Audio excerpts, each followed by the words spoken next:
Okay, I'm calling this meeting to order at 6, what time does everybody have? 07. 6:07? Oh, no wonder. All right, 6:07. Can I get someone to make a motion to accept the agenda, please? I so move. Second. Thank you, Fernanda and Jess. All those in favor of the agenda, please signify by saying aye. Aye. All those opposed? Okay. Communications with parents, citizens, and staff. Anybody want to address the board? They're probably all at Otter Valley too. Joe was staying down Did you there. see anybody there while you were there? There were so many cars there, and I'm like panicking, thinking, what's going on? All right, well, we're gonna keep moving on then. Let's see, consent agenda. I'd like to pull the surveillance camera from the consent agenda. Oh, you mean the, bid, or the, what doesn't say bids on here? Or I mean, which one should it should say F. There's no F on the agenda. You wanna pull F though. And what is it, RNESU policies? Right. All right, we're just gonna pull all of them, just because Okay. that's easier.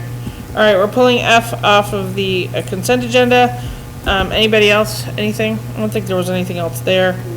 All right, can I get someone to make a motion to, So moved. for A through E? That was Fernanda. Is there a second? I'll second. Thank you, Leslie. All those in favor of the consent agenda, items A through E, please signify by saying aye. Aye.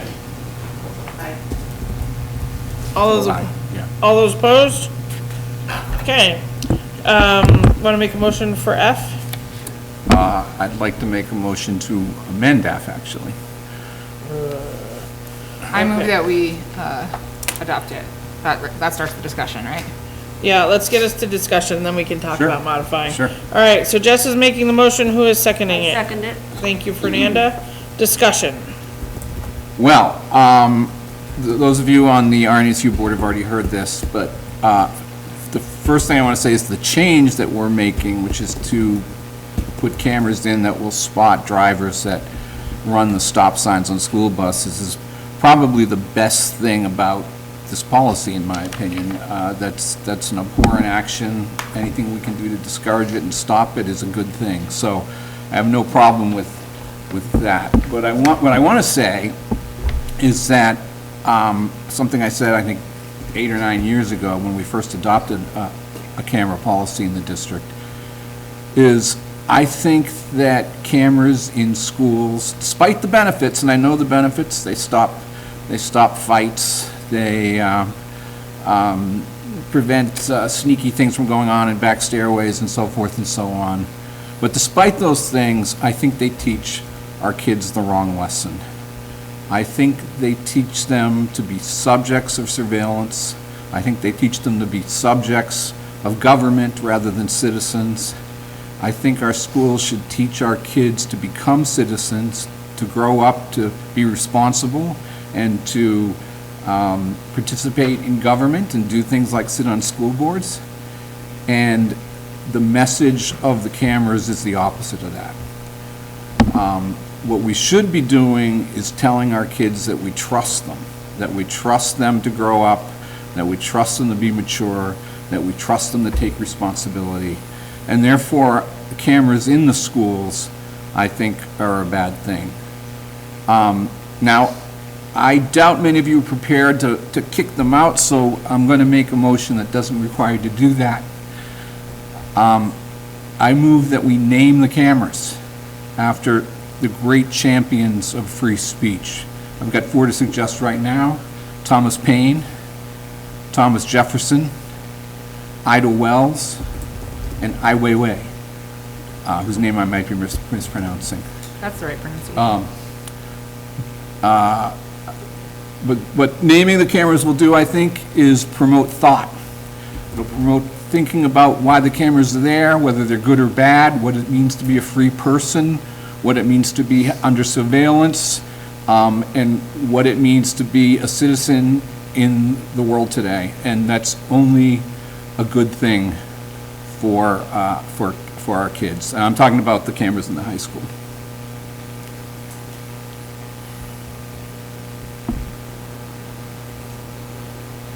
I'd have to hear a second. if that is something that you want to do.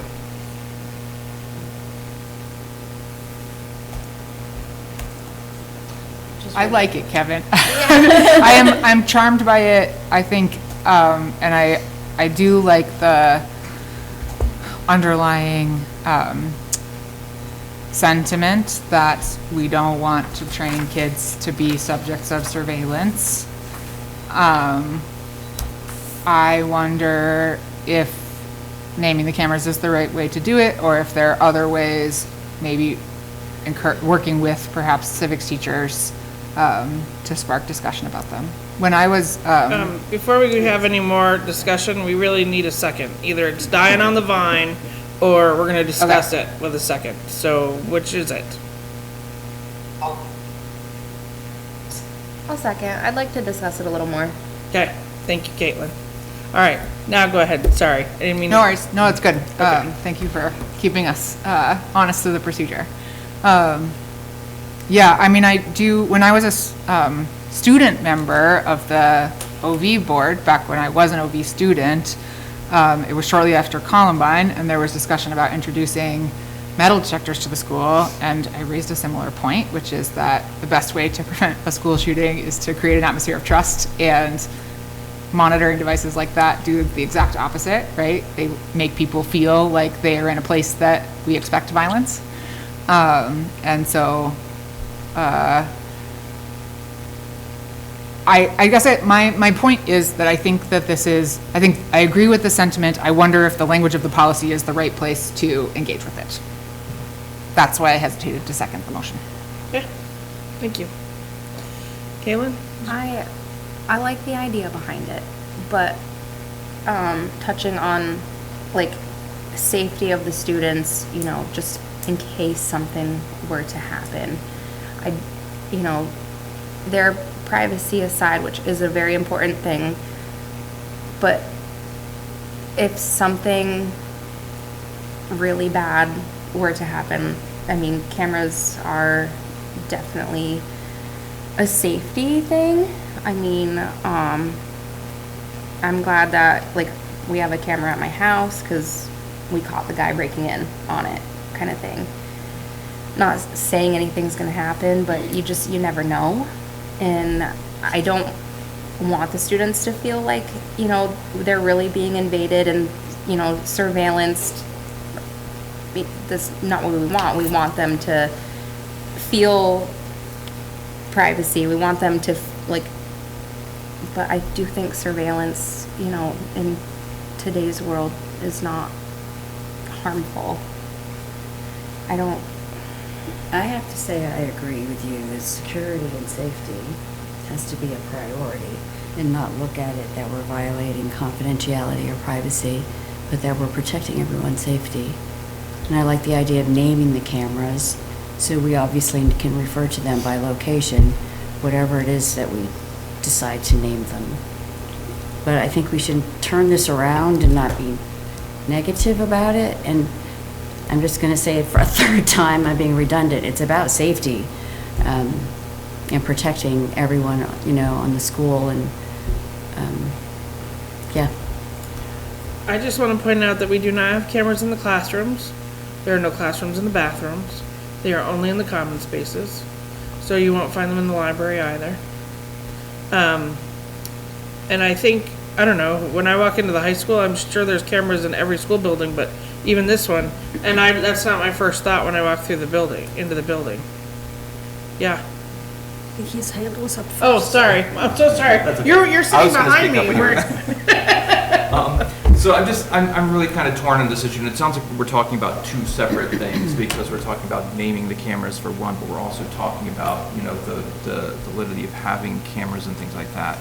And so I'm a little bit torn on it, because I do agree with Kevin's take that, like, we need to be building responsible human beings, that are kind of citizens and not just like in a surveillance state. But at the same time, you know, my personal experience with my kids at Otter Valley, especially with my daughter, has not been good. Like, lots of things have happened to her at Otter Valley that are not okay, and there's never any evidence of those things happening. And so the degree to which, you can turn people around and make them citizens overnight, like, that's not going to happen. I just kind of had a real reality check about that. That's just not the way that that's going to happen. And so there's that parent part of me that's like, yes, I want more surveillance because I want to be able to capture these little microaggressions that are happening to my child on a daily basis. So I'm really torn about those kinds of, naming the cameras to that. Natalie has had her hand Yeah. raised. Okay, Go ahead. we'll go Natalie and then Fernando, okay? All right, go ahead, Natalie. I think that we aren't thinking about this from the perspective of a student who's 15, 16, right? We're thinking about it as a 40-year-old, 50-year-old, and older. And to be honest, I don't think the kids really care. I don't think it's something that they even think about. A lot of kids actually like the surveillance because they know that if something were to happen, that it's there. I know at the college level, there's always a handful of kids who don't like it, right? There's always going to be some who don't like it, but the majority just don't care. They're indifferent. So do I think naming cameras is going to make our kids all of a sudden respect each other and follow, do the right thing? No, I don't. And I'm thinking about my 4 boys. Are my boys going to change because we named a camera? No, they're not. They're only going to change because I have instilled the values in them to do the right thing. And I don't think naming the camera is going to work. Sorry. I mean, if we want to do it, sure. Sure. There's no harm in naming a camera. But do I think it's going to work? No. Fernanda? So, just a little, I want to hear a little history. There have been cameras all along, we're just changing the policy? Or this is a new policy that we're? No, so we've had a policy all along, but it is we are adding in the we can use the footage off the buses, because now the buses can see outside and now see the people who are going through the red lights, or while kids are trying to cross the road going through that. Not cool. But So the hallways of the school? hallways have been that way for many years now. For many years. I'd say about a decade. Okay, so I guess the place where I feel like sometimes we can put a lot of energy into a policy like this and it's not where the problems are, right? Like it doesn't replace, Kevin, that people are what are going to change behavior, right? And so it just feels to me like a false sense of security in a way. I mean, it's just a way to have clear evidence that something happened in the hallway or something happened on the bus, and you can maybe clarify it. The buses I get a little bit more because there's fewer adults, but in the hallways, in reality, there should be adults supervising children, right? There should be people interacting with kids to be able to see what's happening and to help them and encourage them to follow the rules. And so it makes me a little bit nervous that we put more emphasis on the camera, the review of the camera when there's an incident, rather than trusting the people. I don't know, it feels a little funny for me, and at the same time, kids know where the cameras are, and if they're going to be doing something, they're just gonna do it where the cameras aren't. We've added cameras where there weren't cameras before. So, but I also But want still, to. the bathrooms aren't gonna have cameras. No, and they're not, Much happens so- in the bathrooms. So, yes, that's true, but we can see who went into the bathrooms Yeah. before the incident No, and happened. I understand, and I'm not against them, I just feel like I want to see energy put into You'll still see adults out there, but the they can't be relationship everywhere. Right, they built can't be and everywhere. and us not thinking that because we have surveillance that we don't need to be greeting kids at the door, That's their not what they're, no, classrooms if and, you know, no. I don't think you'll see that. developing that Principals are relationship. still outside in the morning. Before I let you go, Gabe, I do want to bring up one thing. It is not the purview of the board to name cameras. So if we're going to name cameras, that should be done at the school level or whatever, if they feel that that is a okay thing to do, or if they think that would help. I think actually that they'd be laughed out of their I board think- myself, but I just want to make a point that we would not normally name cameras, that's not something that I we do. think Kevin's intent That's was to have kind a of- discussion. Right, well, that's kind of, I'm gonna let Gabe go, because he had his hand Yeah, next. of course. I think the surveillance cameras is great. They should continue. The policy exists. Proceed. I think the question on the table is in buses. Great. It should be there. I think the footage is used by the discretion of the superintendent. I'm reading the policy here and it seems appropriate. And that it's going to be used to reinforce and clarify the situations that are being addressed. So if something happened, it just clarifies, well, what actually happened? It's less he said, she said, they said, whatever. As far as naming them, again, that's just the school's purview, and it seems unnecessary and drawing attention to something that doesn't need attention, but so be it. Sort of a total non-issue to me.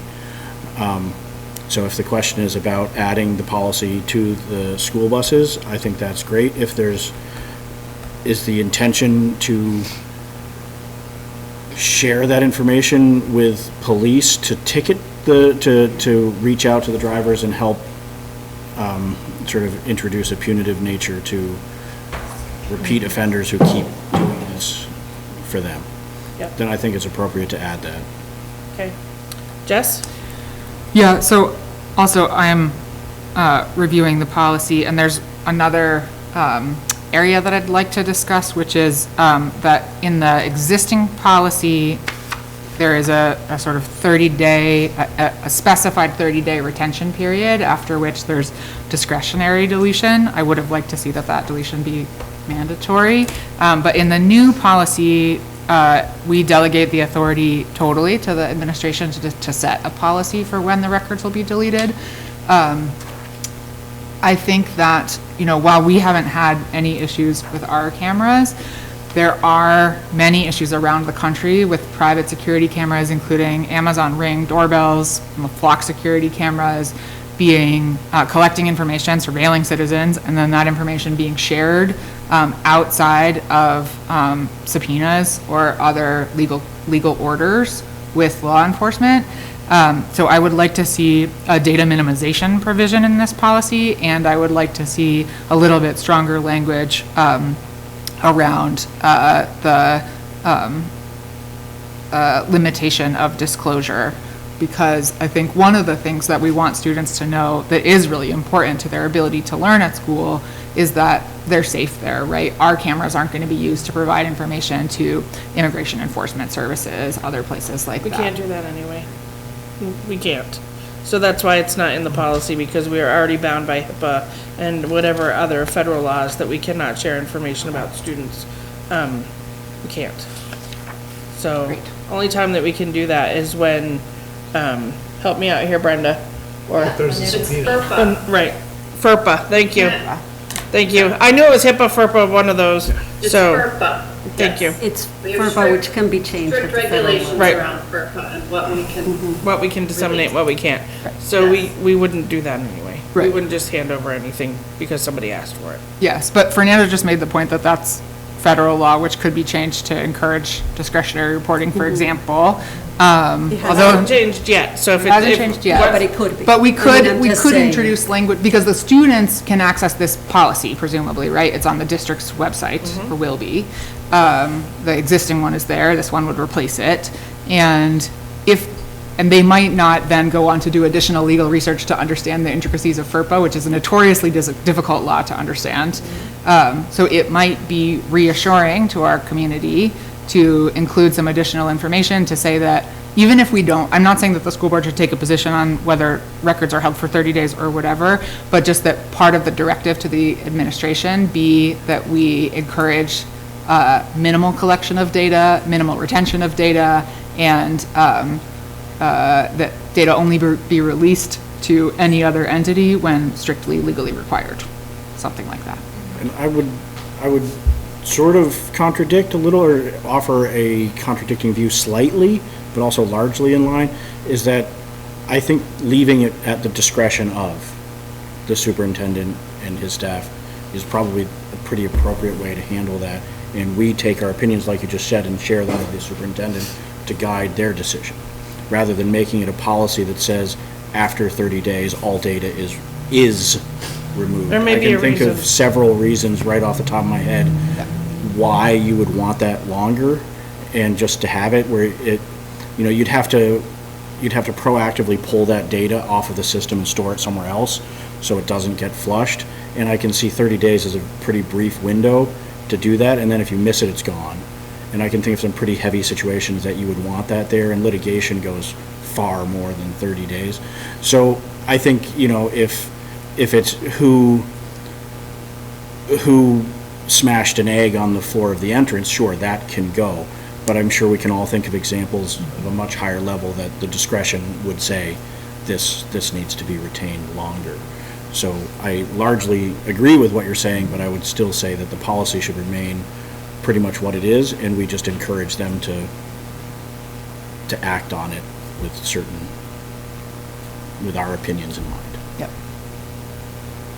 So I did the camera policy at the college. We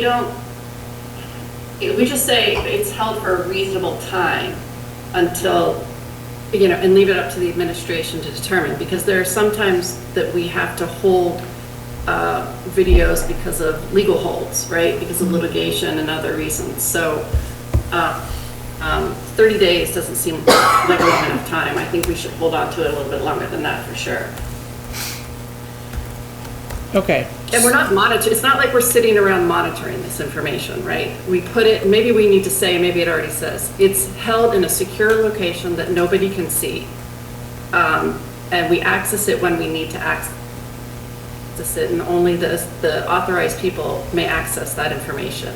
And that's pretty much that's what happens now. So I'm gonna bring us back together. I wanted to comment one more time. Okay, sure. Yeah, I want to bring it back together too.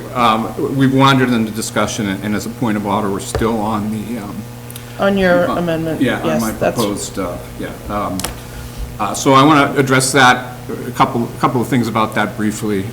Those of you who expressed the idea that, you think the cameras are good, that's really nothing to do with what I said. I'm not talking about turning cameras off, I'm talking about naming them, and I'm talking about naming them for the purposes of starting discussions just like the one we had. I agree with Natalie that her kids won't care, but they should. And the cameras at Otter Valley are just a tiny, tiny bit of what Google and Apple and TikTok are doing to them. And our children are completely unaware of those things and completely indifferent to it. And then Gabe thought it was kind of a joke. I think it was Gabe who said that. It is kind of a joke. There's some irony involved in here and a little sarcasm, and that kids like that. And what I want to do is get them to think. Now, I think most of you disagree, but I want to make that point, that discussion is good. And saying, oh, yeah, maybe we can work, well, the school board can't work with the social studies department. We can do what we can do.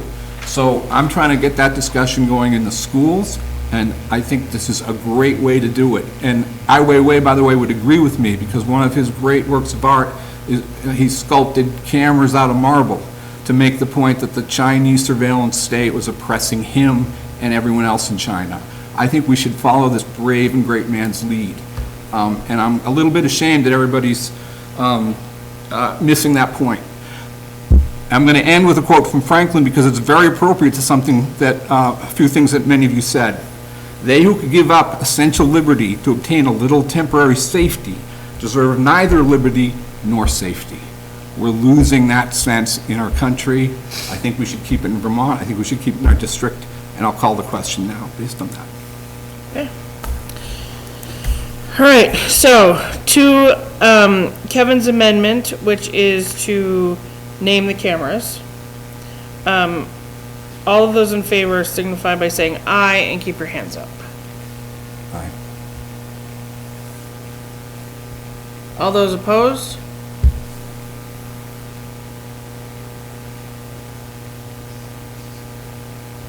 Brett or maybe they're not, okay. So Sorry, I was away from the computer. Is it, we're voting on you're voting on whether to name the cameras. whether to name the cameras? Yep, This is not about whether they should be on the buses. Oh, Right. Yeah. Okay. Yep. Nay. thank you. Okay, all those abstaining? I'll do a yes on that. You're gonna do a yes, Sorry. okay. Yes. So that's with Kevin. Okay, was there an abstention? Was there a reason, Fernanda? Just, I don't feel strongly one way or the other. Okay. I have 7 against, 2 for, and 1 abstention. 10, I'm 11, yep, that makes sense. So, the motion fails. Going back to the original motion, which is to accept the RNESU policies that are, there for your review. All of those in favor? I actually wanted to talk about what Jess said. Yeah, so I was just gonna, Oh. I'd like to move to amend the policy to add another sentence in the second to last paragraph. So that sentence currently reads, "The supervisor union shall maintain written administrative procedures to implement this policy. Those procedures shall address authorization, camera registers, security and confidentiality, access to recordings, retention, review requests, law enforcement requests, referrals and disclosures, school bus stop arm footage, public records requests, legal holds, notice and signing, training, documentation, and chain of custody." My amendment would add another sentence to say, "Such procedures shall prioritize alongside safety," and I'm trying to capture some of Gabe's feedback here, "the privacy of students and the public by emphasizing data minimization and limited disclosures." So it would provide some policy level guidance to the administration while not requiring them to hold for any particular time period. So I also want to tell you that these are RNESU policies, so what you're doing is you are offering the RNESU board, an amendment. So they get to decide whether or not that amendment is good. I just want to, I just want to put that out there. Okay. So someone can second it, we can send it off to the RNESU board, whether or not they choose to accept that or not is up to them. All right, Okay? I second Okay. that. All right, so Fernanda is seconding what Jess said for her amendment. All right, discussion. Any discussion about that? Okay. Could you read it one more time? There was just a sentence. Just the Yeah, last I did, sentence. so I it, have it. If the question is Great, whether yeah, you please, have it, thank you. I have it. So, we're gonna start with what Jess is adding. Yep, So they shall prioritize alongside safety of the students and the public by emphasizing data minimization and limited disclosures, that they would provide some policy level guidance to the administration while not requiring them to hold for any particular time period. oh, So I apologize, that's the whole thing in a transcript. I think I can try again from that. So it would be, "Such procedures shall emphasize, comma, alongside safety, comma, the privacy of both students and the public, including through data minimization and limited disclosures." I put it in quotes. The only thing that you changed is they picked up you talking about trying to include Gabe's. okay. Okay, So the question that I have for that is that when you're referring to student privacy, are you referring to the items after the comma, data minimization, and the other item? Because I'm wondering if students do not have necessarily a right to privacy when there's an educational record taking place. So the privacy of students and the public is what it would say, because I think I'm particularly interested here in people, like, I do think that there is some protection, there's more protection for students than there is for members of the public because of FERPA. And I'm interested in expressing a viewpoint and also in protecting people from further collection of data and then disclosures of data that violate their privacy rights. And that's particularly the bus cameras, right? The bus cameras are moving all around our towns Right. and capturing things that have nothing to do with OBUU's operations and RNESU's operations. And so I just want I would like the school board to tell the administration that when they write the policies, they should have the public's privacy as well as students' privacy in mind. And that two of the ways that I think are most important to do that are through data minimization and limited disclosure. Those would be, but again, I'm just trying to, so are there additional ways besides those two that are going to be included? Because I guess what I'm trying to understand is, will there be somebody who says, those are just two of the ways, there are other ways that we should maintain our privacy? And for, if an educational record is taking place or an item that is specifically drawn from, what the policy is supposed to uphold, I want to make sure that we are able to utilize those rather than somebody saying, well, the policy is written in such a way that my privacy trumps the requirements of what we're trying to accomplish using cameras. So, Can I have Gabe and yeah. Natalie speak? All right, so Gabe first, then Natalie. Thank you. Not to diminish the value of the input and the concept, I feel that this discussion and where we're headed to actually change policy and create an amendment and change it and add to it, this conversation is just too narrow to do that, and it's not considering the policy as a whole. We're just kind of adding something for the sake of adding it. Not that I disagree with the concepts or any of that stuff. I just don't think that this is the time or the place or the breadth of that conversation to do it and apply it appropriately. It may end up being that, but I just think it deserves a wider discussion and consideration. So because of that, I'm simply voting no, because I think it can be done more effectively. I also feel that it's somewhat unnecessary with respect, because FERPA is there. A lot of these protections exist already, and I don't think that we're solving in that statement a major hole that exists in the policy. I think it's a nice statement, and I agree with it, and I think it further emphasizes what our intentions are, which I think is an important thing to add.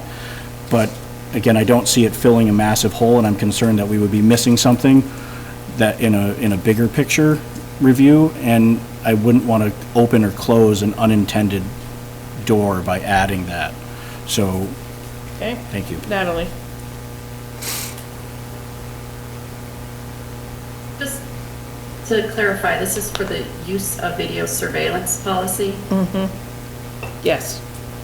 And it says, recordings are used to enforce school policy, discipline, protect property, address safety. They may only be disclosed in connection with law enforcement only as authorized or required by FERPA.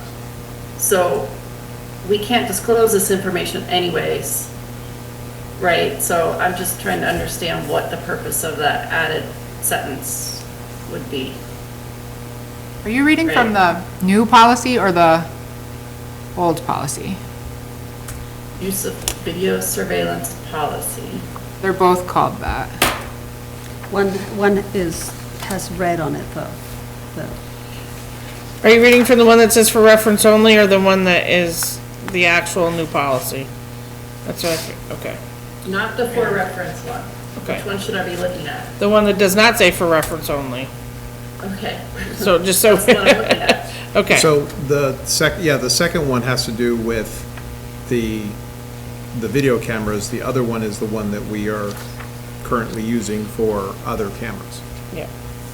So the relevant sentence that I see here is access, review, disclosure, retention, and destruction shall be limited and managed in accordance with law, this policy, and administrative procedures, which seems the reason that I think that, and this is as someone who practiced law in privacy for many years in Massachusetts, admittedly, and not specifically in an education area, that allows the administration to create policies that comply with the law, but that also go beyond it, right? That doesn't limit them to the minimum disclosures required by law, which is why I've put forward the amendment that I have, because I think it would be advisable for us as a board to tell the administration, if we want their policies to prioritize the privacy of not just students, but also the general public, since our cameras are literally going to be driving around all of our communities, picking up people's activities that are not relevant to student activities at all. I have a question about that. It was my understanding in the RDSU meeting, and I may have been wrong, that the cameras would activate when the stop signs went out? That's But correct. only at those times? Okay. Correct. So only when we're stopped. Yeah, so they're not on all the time. It's only when somebody goes through the red light. but there could be somebody on the sidewalk beyond where that person is doing something else. Sure, but I don't think, unless somebody actually saw the camera or whatever, anyway, it doesn't matter. There's two choices we have here. We can vote on Jess's amendment, or we can send this back to the RNESU board and ask them to do, to look at that and see if it needs to be changed or whatever, and we can talk to legal counsel at that point. So Lori, I'm Yeah. just confused again by the process. So it was in a consent agenda for us to adopt these policies? Yes. But we don't get to modify them? You can give us, so these are RNESU policies Right. that have to go out to both member districts and then go back to RNESU. If you guys have something that you'd like to see potentially changed, you can say we might like to see this change, but then it goes back to RNESU. RNESU Okay. gets to decide whether or not those changes are made or not. But everybody needs to adopt them? Eventually, yes. So Okay. I mean, so if we were to make a change, then we would send it back out to you for your approval Got it. again. Got it. So all you're doing is saying, we see your policy, we want you to look at this, and then we have to look at it again, and then and if we don't make any changes, then we still have to send it back to you, because you still have to approve it. I just want to add, everything Lori said is correct. The reason it's before us tonight is because there's a change. The policies were adopted long ago. The change is the cameras on the buses At the stop signs? tied to Right, the and- stop signs. That's, Well, and the policy was significantly rewritten in a way that I think is largely quite effective. Like, it's much shorter now, more concise. I Someone did a believe very it, nice isn't it the job. model policy from the VSBA? I believe that it is. Yes. So it was written by lawyers already, if that helps. So, should we just take this suggestion to RNESCU That's what we have to vote. and then let them decide? So essentially what you can say is that you can approve the other two policies if you don't have anything against those, and then we can send the other one back to RNESU to see if there's any change that you want. Natalie is right here. Yes, Miss Natalie? I mean, I appreciate the sentiment of adding it. I just don't want to clog up this whole process. Namely because I feel like when anything is recorded from these buses, nobody has an expectation of privacy in these situations, right? They're in the public and they're in public spaces. So there's no reasonable expectation of privacy. So I don't think we have any concerns of being sued because somebody said, well, you recorded me while I was crossing the crosswalk.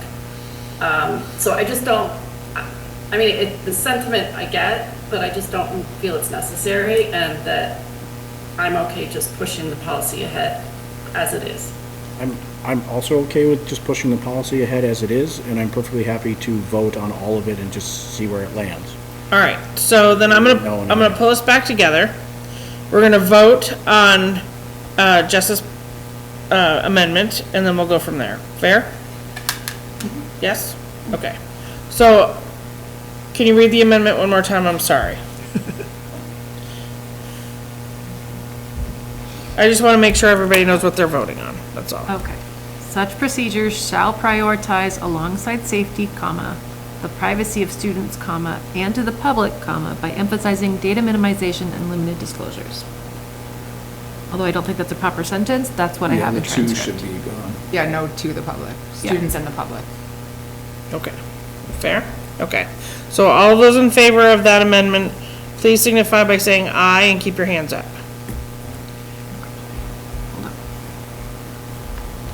Okay, all of those opposed? Opposed was Kevin White. Barbara or Brett?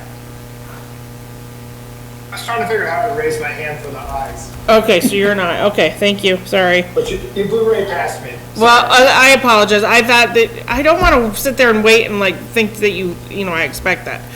Barbara? I'm abstaining. Okay, so Okay. Barbara's abstaining. AARB. And Kevin White, Gabe, and Leslie are opposed. Does that leave There everyone were else? 4 opposed. Natalie? Natalie also Natalie opposed. also, and then, so it's 5, 4, and 1, and if I vote no, then that kills it, so I'm voting no. Lori was a no. So that's 5, 5, and 1, so Can you the tell me who motion the yeses dies. were? What? I need the yeses. I know I had Kevin. Oh, your yeses were was a Fernanda, Caitlin, Jess, Kevin, and Brett. Fernanda. 17, sorry. Jess, Caitlin, and Caitlin. yep. 1, Okay. 2, 3, 4, 5 yes. Yep, 5 no. 1, 2, 3, 4, 5 no, and 1 abstention. Yep, so Okay, got it. so the motion dies. Okay.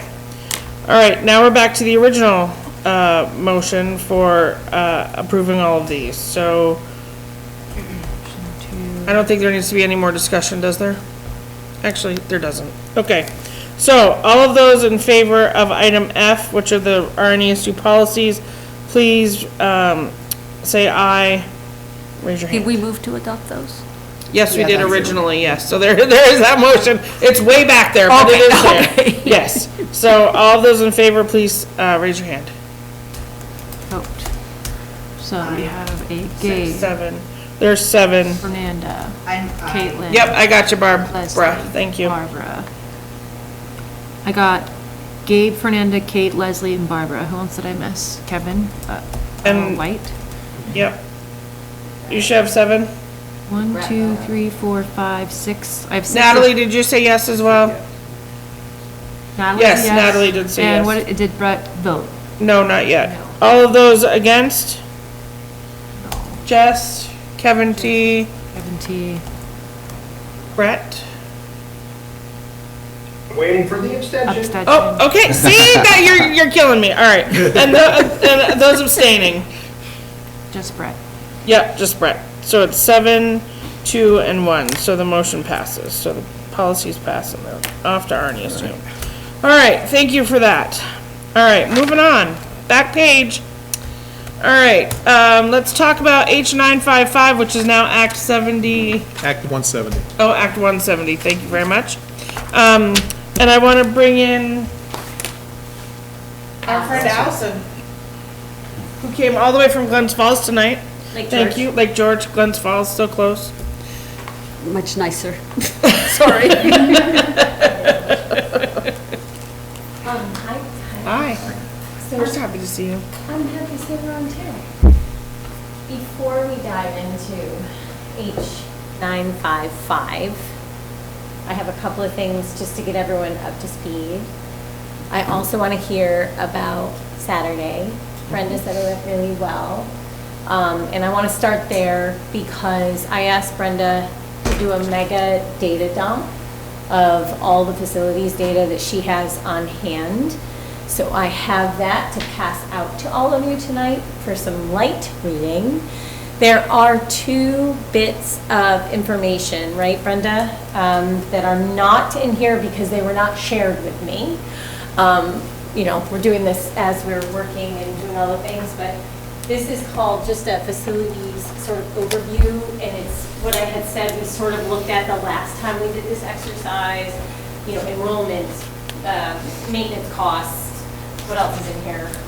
Enrollment data. Facility improvements. Facility improvements, it's gonna help sort of ground us in the discussion when we get into sort of that scenario type planning, which may or may not be as relevant at this point with H955. However, there's been a lot of discussion around, like, you know, would we build a new elementary school? Would we have a north and south campus? Would we, you know, there's conversation there that I think at some point will have to happen. For those of you online, I'm so sorry. I was gonna have, should we email it to them now, or? If we have it in email, if we have it in a document that we I can do email. have it in a document. Was this provided to Melinda prior to the meeting? Yeah, Melinda, yes, it was, Then it thank should already be you. in there. Okay, It should so already be in there then. Oh, it'll already be in there, If it was awesome. provided to Melinda I ahead of think, time. didn't we decide? I don't think no. Melinda sent it out. She did Sorry, not. we decided to wait until, yeah, because Yeah. it's hard without context. So, no expectation for like you guys to read this now. Obviously, you can thumb through, but this is more for you to take home, digest, so that you can become informed as we start, you know, further down our discussions. But Brenda, and do you guys all have a pen or a Yes. pencil? Natalie, Brett, Barbara, and Brett, just so you know, Jill is sending it to you via email. Give me a minute.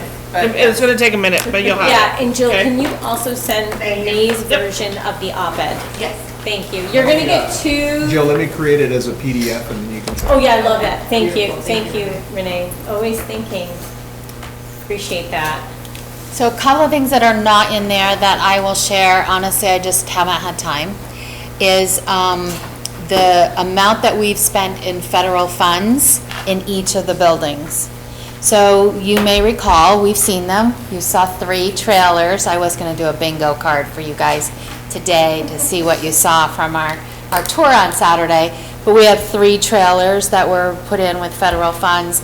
At Otter Valley North, we have significant HVAC work that was put in with federal funds. Technically, these babies were put in with federal funds. So I need to provide information about those things, and we don't know what that means, right? So as you alluded earlier, the federal government and the Agency of Education, the Federal Agency of Education is in flux, and we assumed when we accepted those funds, spent those funds, and utilized those funds, that we had an expectation that if we were to sell it or dispose of it before its useful life, we might have a payback. So I don't know the answer to those things at this point, but I will work on getting that information to you. Another thing that's missing is our regular good old-fashioned debt service. And why that becomes important is because as we talk about 955 or Act 170, you'll recognize that legacy debt, our existing debt service, should we voluntarily merge with a qualifying district to bring us to that 2,000 ADM, is forgiven up to 75%. So when it comes to the affordability, so both new debt is eligible for 75%, and our legacy existing debt is eligible for 75% of state aid.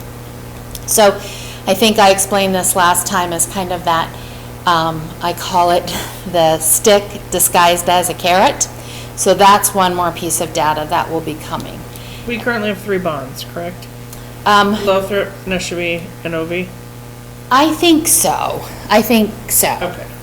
And then I think almost every one of our districts has federal resources put in. Every one of our buildings, with the exception of the central office, have had federal construction funds put into them. Brett has a question. Brett, yes. Okay. Can I add one more thing Sure. first? All Just in right, 1 case he second, has Brett. another Sorry. question that relates to this. And then the last thing, VASBO, VSA, VSBA will be working with the Agency of Education. Currently, any building that received construction aid, way back when there was a construction program, says that if you ever stop using it or sell the building, even selling it to the town for $1, you might have to pay that back. So we are very confident in conversations with the Agency of Education that's not the legislature's intent, and that they will likely, A, revisit that section of the law and presumably either remove it and/or put in qualifications that kind of align that construction aid to the useful life of the building. So for example, when we built the 1995 East Wing addition at Otter Valley, we received 30% construction aid. That was 30 years ago. So, you know, the useful life of that money has been, by all accounting measures, been expended.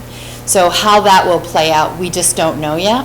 The other thing is, the Agency of Education is very clear, they don't have good records on who they gave aid to. Since, when you think about it, when Otter Valley was initially built in the 60s, there was probably aid involved, and they don't have records about that. So how that will fare it out, I don't know yet. I don't expect that to be a problem, but I'm a little more concerned about what the federal government stuff would be like.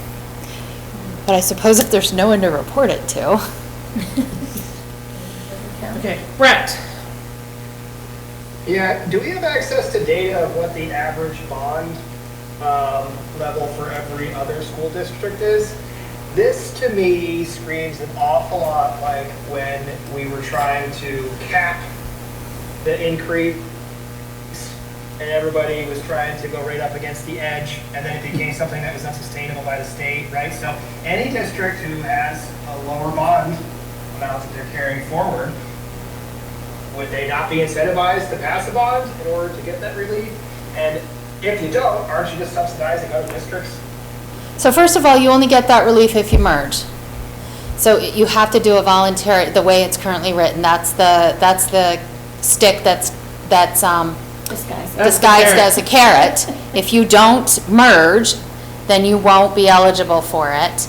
The Agency of Education does have that data.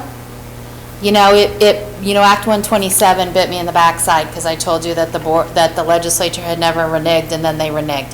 So, yeah, that's possible, Brett. So, a quick just clarification on that one topic. You were referring to a willing proactive merger, not the forced merger in the end. So, if we choose to merge with one of our neighbors and we do it and we do all of that, we get the 75% discount coupon. If we don't do anything and then we are forced to make the same decision against our will, I'm just hypothetically. Or it's made for us, It's yes. made for us, that's what I'm trying to say. And the same outcome occurs, we don't get the 75% off coupon. That is our current understanding. Okay, So thank you. they're forcing us, but not forcing us. It's called a required They're voluntary merger. incentivizing us. Love that word. And in Brett's example, it does sort of We'll still be over-incentivize. invited to pay for the other districts that do merge. Oh, sure. Yes. Yeah. Yes, which includes the Burlington debt. Exactly. And the Woodstock debt that's about to happen. Although actually, they don't have any, yeah, well, they have debt and no state debt. aid, so it's a big fat debt, Yep. yes. So they could get 75% off if they merge with somebody? Just somebody little? I mean, they've got 2,000 students in Burlington, right? They don't have to merge. I believe that is my understanding of 178. Can we merge with Burlington? I know, I was just thinking that, you know, I'm like, And build a 204,000, There, a There would just be a $204 gap million between the two elementary school? districts. 170 has their dance partners to be South Burlington and Winooski. okay. That's right, they're the smallest group. Because we have been given our dance partners, that means we can't talk to anybody else, correct? No, No, you can talk to petition to anybody. go to another Oh. prom. Okay, Wait, can we take a step back for 1 second? sorry, yeah, You're getting ahead, but I like it. okay. Does everyone in this room sort of understand H955 at this point? A bit. I know. So what I think I'm going to do, so here comes the next part. Because we had talked a lot about where things have shifted even since we met on May 19th, right? I called Lori and I was like, do we even need this facilities work? Like at this point, it's H955. What does that even mean for us, right? Then I started understanding H955, and there is some components of even how we manage the schools within our district and how we plan proactively. For example, do we build an elementary school on the property of the high school, you know, for example, I'm just riffing, right?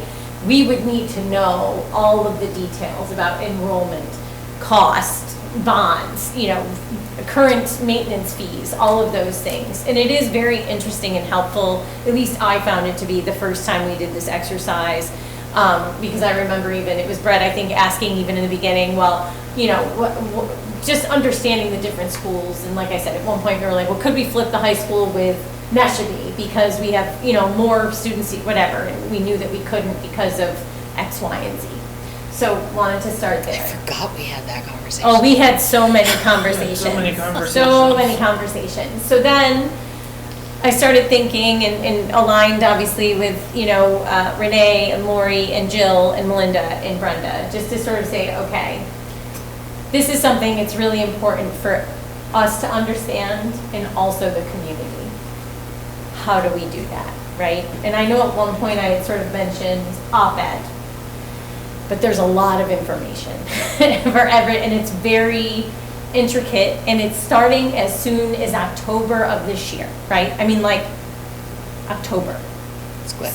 It's fast. And we all know how well the last fast thing went for everybody. Not great, right? Which brings us where we are today, and why I think everybody in this room is trying to be as proactive as possible within the confines of the guardrails that we're working within. So what we've been sort of working offline to develop is an op-ed of sorts, but it would be sent as a direct mailer to every household within our district. What I have for you tonight is a draft. It's a draft, okay, not set in stone. We've obviously been reading it and reacting to it, but what I really, because of the time sensitivity, I have a draft for everybody in this room to read. What I would like to do is hand this draft out. It's dense, but it's a lot of good information. We are going to do our best to come to a consensus this evening on how we are going to word information about H955 without causing an eruption, a panic, but being very transparent, right? And this would be sort of step one into notifying the community. I also have a draft survey for everybody here tonight.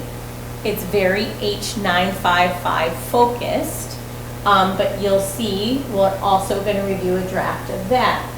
So the way I see the comms sort of rolling out, we do this sort of direct mailer, and it's a 11 by 17 open, right? It goes folded again, like in your mailbox. I actually sent these guys a picture because I was like, I received it from my school district about the budget, and I was like, okay, this is something you're going to open and read. I think collectively when you get something like that, Jill's going to make it look nice. We're going to have pictures of students. It's informational and educational. And our effort to be as transparent as possible, fully knowing that people are going to have questions, right? So that's going to sort of roll out. I think that there's an opportunity to do some press releases and smaller chunks of this op-ed, right? But there's so much information that you're going to see very, very shortly when I hand it out. We also, like I said, have this survey. This direct mailer will have a QR code to go to the survey. The other exercise I want to do with everybody tonight is we had started talking about how we disseminate this survey in our own, each of you represent your communities. So we've talked about, sort of Front Porch Forum, which has grown tremendously since it's been how long? 7 or 10, 12 years? I don't know. I remember when it launched. 2000, yeah. Huh? Yeah. Yeah. That's when I remember off the top of my head, but yeah. Yeah, it's been a while. I remember at first it was like 6 people. Now I think it's catching on. But beyond that, how we sort of get, like I said, when we did the surveys before, people were, it was boots on the ground, like going to pizza shops and coffee shops. And so we can sort of formulate that plan a little bit because the idea is to get this out in the public. We can do some posters and put them up on, cork boards or however we want to do it. But that's going to be, sort of the other piece of this. And then the survey will also ask for people that would be interested in participating in a working group. We had great success with that last time. So then sort of part 2 would be to have those working groups where we have conversation.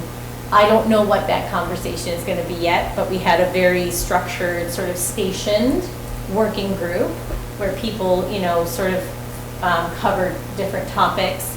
If anyone has ideas, I would love to hear them, but it's really just an initial plan to open up conversation. We will also, once we fully align, have sort of that scripted, if someone comes up to you and says, what is happening with H955 and are we going to have a school? Like, what does that mean? You guys are going to be able to be prepared to sort of talk to that. So that'll be in conjunction, before any of this hits, we will align on what those talking points are so that we, sort of can come to that in the space where you're holding that space for your community. As opposed to, obviously we're all going to have feelings about what's happening, but that's sort of the thinking. Yeah.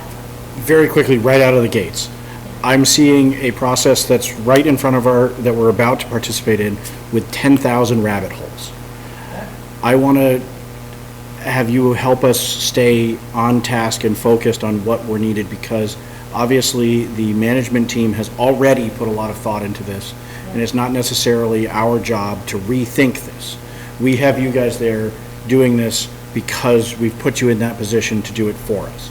Correct. So I want to appeal to my team that we trust what they've done and that, I'm hoping that you can speak up when we head down a rabbit hole, because we all care very much about this. And I see if we hit every rabbit hole, we'll be here till October. Understood. And so I want to make sure that everybody is honored and respected in this process, but I just want to say that out of the gate, like, hope everybody can understand what I'm saying. It's like, there's 400 million rabbit holes that every one of us is going to be guilty to want to go down it. I know I'm going to be. So I just wanted to put that out there first. Like, let's remember our guardrails, remember what we're trying to do, trust the team that's put this together, and that's all I have to say. Yeah, absolutely. And I think that if we come at this, to your point, we're not solving for this right now, right? What we're doing is arming our community with the information they need to sort of eliminate some of that panic and hopefully help them understand the plan, right? Of like sort of what's in front of us, and that we are getting in front of it in a proactive way so that, people can start to process. There's a lot to process. And actually, I plugged, and I can share this with you guys if you're interested, but I plugged H955 into my favorite guy, Claude, and got a podcast and listened to that for 19 minutes. And I was like, holy smokes. I mean, really, Vermont State is taking their entire infrastructure, recognizing that it's aging and recognizing that there's a depopulation concern, right, that's been happening over the course of decades now. And at the end of the day, it's hopefully going to be an effective plan, but it's massive and it's happening real time, right? I mean, that makes everyone uncozy. I mean, I was even thinking, like I was saying to Lori, our district, it's a pretty small district. I could see something like this happening in your, like, I feel like Vermont sometimes spearheads certain things where other states are like, oh, you know what, that might make sense. But, as far as money and that sort of thing, we don't have issues with budgets, and like it's a sort of a different structure in that way. But, yes. I think as she's passing that out, I think I want to reiterate what she said. This isn't the one and done. This isn't the only communication that we will have to our community. This isn't the only way. We'll be gathering data and input over the next multiple months. Natalie? Are we looking at our schools up, our future draft? Yes. My initial comment. Can we look at it? We haven't had a chance. Yeah. You've had it. We just got it handed. Sorry. You haven't looked at it yet. Can I have one? Oh, yeah. Sorry. Thank you. Just in case you want to take notes.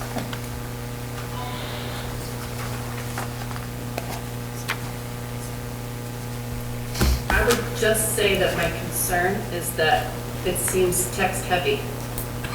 And is there a way that we can simplify it?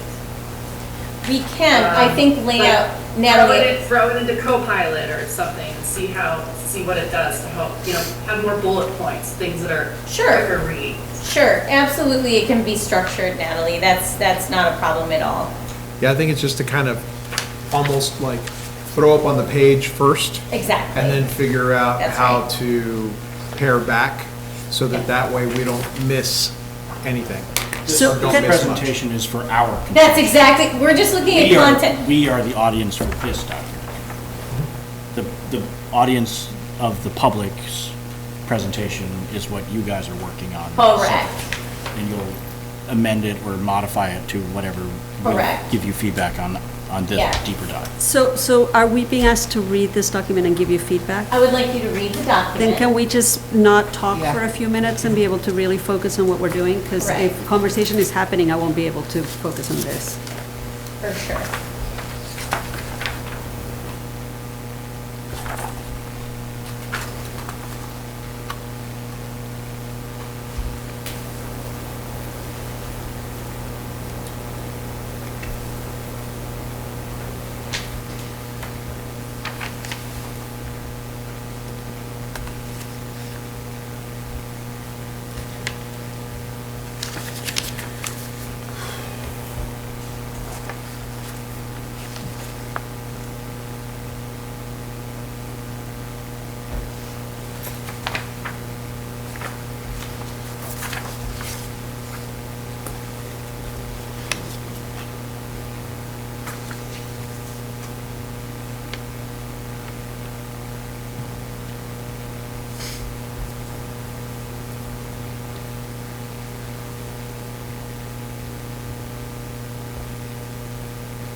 Thank you. No.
everybody feeling relaxed? No stress. Easy peasy. I feel like they're trying to financially coerce us. Oh, here's a typo. Not bad. No, it's okay, but I couldn't figure out how we had to have our comments by February 1st, 2027, and we had to the end of 27 to do whatever. That makes sense.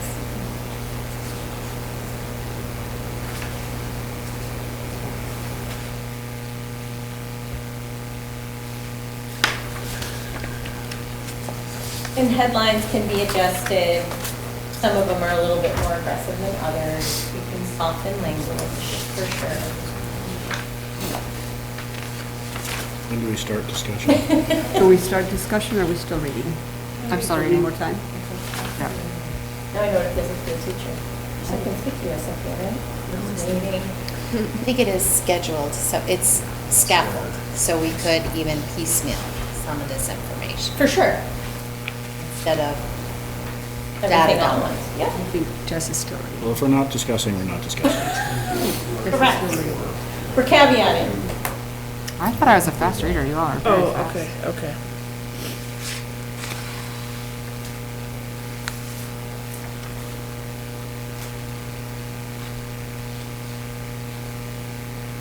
I thought we were gonna end early. We're not.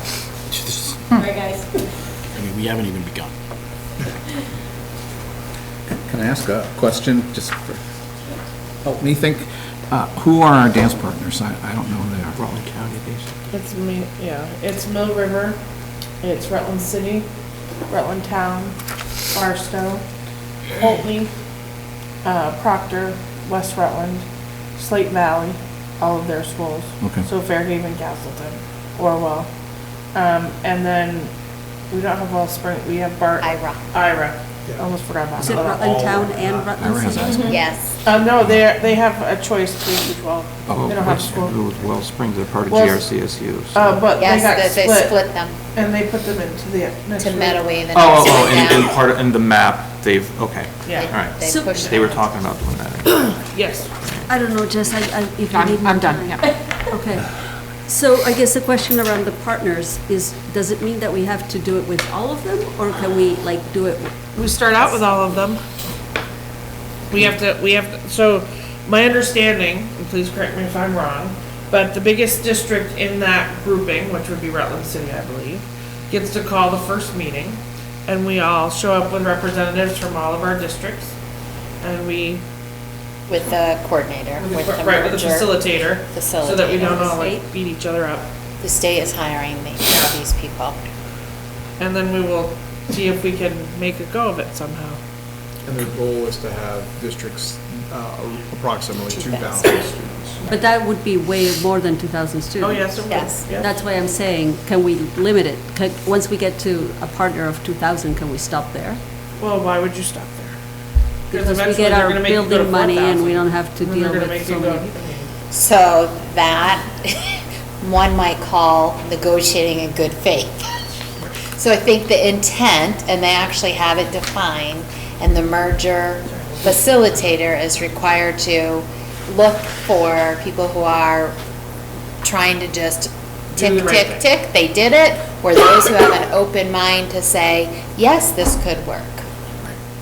I'm Yeah. gonna- Kevin and Gabe. Just questioning the $50 million like state bond capacity, it's talking about, and maybe you're kind of addressing this already, like, is it that you have to work in good faith, or is it only available to the people that, the districts that actually merge? I think both. Okay, so then that's like, that's not clear in this document. It just says work in good faith. It doesn't say if you don't merge, you don't get access. There's a weird sort of not clearly defined. Yeah.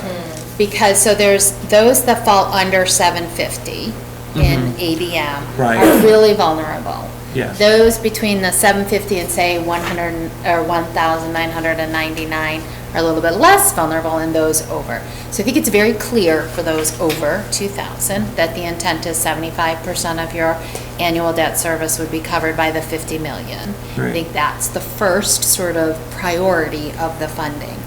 Then they might do something for the 750 to the 1999. But it's a gamble. But we don't know, and I think one of the things that's really challenging at our merger group, our merger prom, sorry, is that we have different governance. And it is hard to merger, to dance with a partner who has different governance. So even if you think about the 4 districts that have a choice governance, Ira, Rutland Town, Mendon and Chittenden, Barstow. So the 3 might make a good merger partner, who knows, but they would be over 750 but under 1999. And so whether the 50 million would then be prioritized to maybe help them or not, we don't know. A lot of that we don't know yet. The other thing that isn't clear, and I think this goes to what you were saying, Brenda, is let's say that school district decides to merge with a group of people and they're at 2,200. Well, they're at 2,200 for the first year, maybe the second year, but then, we're declining because of low birth rates, we're declining because of out-migration. Housing Housing crisis. So now that school district is under 2,000. So it almost behooves school districts to be shooting much further past 2,000 than just, meeting the definition, because it's unclear what happens if you fall below. And whether they would change that, because it's up to 75%. And so whether they would change how that gets allocated. So if you kind of fall into one of them, maybe you only get 60%. I have no idea, I'm just spitballing, but we don't know those things yet. So could we do a what's unknown, or like how do we present that, holistically? Well, I think it would be helpful if we had a document somewhere that had questions that we just kept adding to, so that when we do finally send somebody to the wolves, or to that. Or as things roll out, Right. we might be able to answer them. We might be able to answer them, or we might be able to ask those questions at our first facilitation meeting. It was Gabe, I think, Yeah, next, Gabe. then Jess, then Kevin. Sorry, I wanted to jump the gun and just get mine out of the way, because I think, so I'm probably the most barbaric at looking at this, but I also think that I offer a pretty fair representation of the consumer of this. So I looked at it from that perspective. Perfect. And this is something I would totally not participate with in depth. And so what I went through was, okay, I looked at the heading, breezed through what I was looking at, and then next to each one, I wrote a number of how many bullet points this really consists of. Okay. So for the first one, and I won't go through everyone in detail, but the first one, what is Act H 955? There's three bullet points in that whole thing that is what I want to consume. And I know that everyone is going to analyze this much deeper than I will, but I wanted to put out my general view of how it's going to be consumed. So I think if we have a heading and 3 bullet points on each one of these, and my next one, the 50 million, there's 3 bullet points. The difficulty in reality of facing the district, I only found 1 in there. It's a lot of words talking about really kind of one thing. The next one, I had the Act 46 did not end, 160, I had 4, because that's kind of clarifying. 46 is dead, it's gone, but 170 is it. So a little more there. The next one, what does proactive mean? There's 1, maybe 0, because the only clarification I found in there was, what is the 50 million? Is that 50 million to each district, or is that 50 million shared between all of the districts? Statewide. Yeah, Not enough. Perhaps it's clear in there, but again, in my. Statewide annually? So. Well, that's the intent, So right? I don't want to go into that, but that was my question No, there, and that's we can perfect. dig into Yeah, that. thank you. And then the timeline of working against, there's 4 bullet points, and the act, and invitation to act together, there was 0. It was just, whatever. And so, me as the consumer, and I think I'm a broad representation of what the uninvolved community member, how they would consume this. I would consume it quickly if I had, whatever these are, 7 different topics, and each one had no more than 4 bullet points. Super easy to consume. And then all of this, to whatever depth we go into, is available for the more involved conscientious Could link into consumer. this. Like on the It could website. be in here. It could just be the first page is bullet points and then the next 75 pages Yeah, is we as could do deep a as you summary want to by go. section or something. And that Okay. makes it really accessible to me, the general person who doesn't care, right? I just want to see that snippet, and I want it to be meaningful, direct, and to the point. Like I said, and from there, if I want to be more than that, there's more than that available to me, but that's what I want to see, like no more than 4 bullet points. Okay. And some of these, as I breeze through them, it really boiled down to like 0 or 1.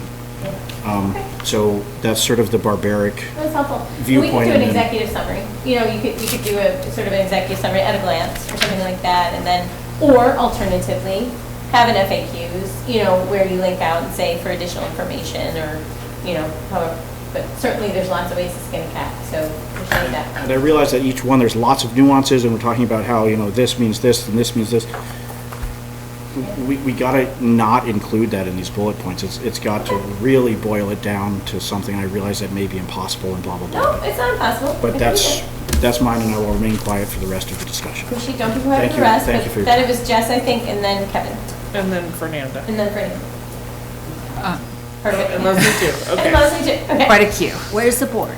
I know, right? It's in her head, she's got I it. know, I'm taking notes, but I'm hoping that this verbatim tracker, we should have had a board. Okay. So I had a similar and somewhat different reaction to Gabe. The thing that was similar is that I do think there's a bunch of information here that we need to break up into Okay. kind of pop-outs. So there needs to be, and this is like giving Jill work, I hope she's. No, You had to go and pick up she- from soccer. she's working on the But layout, but yes, to your point. So, there needs to be a timeline, right? So there needs to be a graphic that is a timeline that's separate from the text. And then we don't really have to go over the timeline in the text. We can just refer out to the graphic. It's much easier to process a timeline like that. Similarly, we need a set of definitions. Okay. So, and related to that, we need to be really attentive with our nomenclature. So for those of us who have been following the legislative process, which I think is like Minimal. maybe a majority of the people here, Yeah. but certainly not a majority of the people we're writing to, Right. H955 or HB 955 is a relevant thing to us. Act 170 is going to be the name of this going forward. So we need to kind of leave HB 955 in the dust and just change to Act 170, because that's what it's going to get called as it becomes part of the news that people are consuming. But we can have in a little glossary pop out. You may have heard. APA, HB, so you can look it up. If you're like, Yeah. I thought this was HB 955, Yeah. it can be there. And similarly, like, we're gonna be writing to people who moved to the state way after Act 46. So that's where we can tell people what that is and what it did By and the what way. some of the history is, right? So Okay. that information, like to Yeah. Gabe's point, is available to people who are looking for it and want to understand it and are the kind of people who like to learn from lots of blocks of text. The quick bullet But- point for me on those was that they're all the same thing. To me, the barbaric consumer is 955, 170, and 46 is the exact same topic. That's the consolidation thing. Yes. That's the bullet. But there are people who are going to want to understand, like, okay, Absolutely. Act 46 was passed in this year and it did these things and, Absolutely. so that they can engage Could in the also be a discussion in a timeline or different way. something, you know, just. Totally. Just. Yeah, to your Where we point. are and. Right, the timeline could have Act Where we 46, started, it could go where back we are, to, right, yes. and then a different time, like, so we can think about that. The timeline could start with like, whatever Everyone's date in happy. ancient history to this date, like each school governed by its own local School board school and- board, yep. and then Yep. start the consolidation process and go up through this whole thing. Yeah. The other, so that's the one big thing, like let's do those two pop-outs, let's think about other places to do pop-outs, and I think that's where my advice dovetails with Gabe's. I think, I wouldn't call it an executive summary because there are too many syllables in that, but like probably the fold-out page that's the opposite side from Yep. the address is the bullet points, just the bullet points he listed, Yeah, right? So and it's then like, read more if you inside. don't open it at all, at least we tell people, like, here's what has to happen. And I think that example, I really like how you formatted the act and the H and the. Yeah. For me, it's a perfect example of what I was thinking of, is that the bullet point would be, those are all essentially the same. Or they're all attempts by the legislature to It's address. super the same- brief, like Yes. 5.5 equals 170 let's not equals be going down a 46. rabbit hole. But yes, yeah, but I'm tracking with what everyone's saying. So then, my other big piece of feedback is, so I think the invitation to act together, I think is one bullet point, but it is the call to action of this, right? So we actually need to foreground it, and I find this often when I rate myself, that wherever I end up at the end is actually my first paragraph, and I think that that's true here too, right? So I think here we say, change is coming, it's coming whether we participate in it proactively or not. We're writing to you because we want you to join these working groups, and we take some of that material that's there at the end, and we put it at the very beginning. Yep, that makes sense. And other than that, I think that, I mean, I can pass this Yeah, that'd be copy great. to Renee, because I have some things that I like crossed out, but, another example, so other information that I think would be useful, you talk about the declining enrollments, and there's some of that data in the packet you passed us today, a graph of that from, like, that shows sort of like the last 10 years and our projected next 10 years would be super helpful for visual learners. That's in like the difficult reality facing our district section. And then I think that, By site or by district? I would just do our whole district. Because I actually think Taking that's Barstow out? probably. You're just doing Otter Valley. OVUU district. And maybe if we have the data for Vermont overall, we could put it with it. I mean, that could be interesting to look at. I think I do. Easy to do, because it might be interesting to see if we're similar or different. If we could find it for Rutland County. too. Or Rutland. Well, that's why I was wondering about our prom dates or not. I think I can get some of that. So the other thing that I think would be really valuable is because people are connected to people in all of those places, we should list who we've been assigned as prom dates. Was my point. That was, yeah. So we should list them, and we should maybe provide some basic information about them, like if we know So like when how it's many Corey students Valley, they we count. say that it's Wait a minute, Proctor, let me ask West you a Rutland. question. Could Yeah. that be part B? Or do we feel like it's I think it has to go now. I That, think like, people my are- first that question was when my I learned first about question, this, is like, who are our who is our partners? CISA and who are our That partners? was my first, I kept looking like, where are they? Where are they Okay, listed? and then let me ask you this, so while the partners are relevant to this group, does it bring any type, like, meaning, it doesn't matter who the partners are, it's gonna come down to whoever this moderator, and, I mean, so like, I think that So who the how do partners we- are drive people's participation in this process. I think that's what our community is gonna be but interested that's in. what I'm asking, Yeah. would our community determine who we dance with, or who determines who we dance with? Good question. I think that all depends on who's willing to dance when we get to that. So that's the first other piece meeting. of this, just so everyone knows, we've been assigned our dance partners, not everybody's willing to dance. Yeah. That's my concern that comes up with that topic is if we put all of that out there first, it puts a lot of discussion on I guess it's my the only person question. to talk about who the dance parties could be, a lot of, Well, I think that that just create we too talked much. about having links, so one of the links from this information Could could be that. It doesn't necessarily need to be in this particular, I mean, you could indicate that our dance partners are mainly Rutland County schools, and then they can Right. jump into I think that, that. but just saying Because that, that's what just we- saying that, because people will be looking All at, right, you okay, know. so dance partners, and then we say Rutland County Schools. Yeah. So would we be allowed to talk to Salisbury, for example? To petition the state. Salisbury is Yeah, part of. petition the state. Well, I'm not sure how you do it, but Addison Central. you do have the ability to talk to people who are not invited to our prom, and there's a process to do that. I don't know that And I I know don't think that it's by process school, I yet. think it's by district. By district. So we'd have to entertain Addison Central and all their schools, not just Salisbury. But is that a piece that we'd want to present to the public, or would that be part of our? I don't think we want to I think join it's too much. Addison Central. It feels like it's too much. I to think put right out. now we've been assigned a prom to go to. I think that's all we want to say. think we We've been started. assigned to this prom. We may be able to go to somebody else's prom, but right now we're going to this prom. But I think that it's helpful to say at least the Rutland County piece, because, for example, Yeah. Goshen is in Addison County.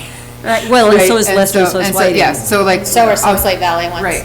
Maybe we should just So- say Rutland County districts, because our NESU is a Rutland County district, And it includes all of our schools, which, yes, there are a couple. It's And two Slate lines Valley to also listen. has a couple, has Orwell, which is also Addison. So I think it's worth, like, that is one of the concerns that's gonna bring people to this is like, I don't want my kids to be going to school an hour away from me, right? So like, Right. I think that, giving them some really concrete details that are gonna bring them to the working groups. Sure. Helps. Well, Also I beyond that is being able to I think you just have to say Rutland County districts. Yes. that Because sounds we great. we already have our Addison County towns within our district. And so but our dance partners are Rutland County districts. Right. I think the other thing that's important If you to think about it, say in that, and I read this a while ago, I didn't just read it now.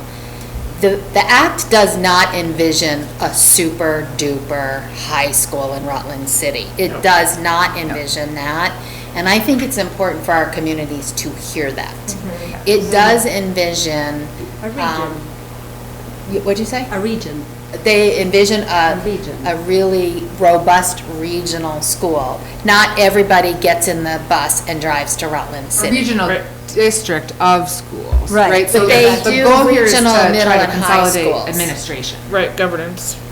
Well, and eventually there will be some consolidation. You know that's gonna happen. Building. But And not right student away. and student opportunities. Opportunities. Yes, and Economies of CTE. scale. Yeah.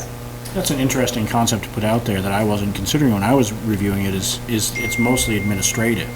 Yeah. And that would resonate a lot I with think me that as would the consumer. resonate. It would be a huge resonance to say, because there is some disdain for administration.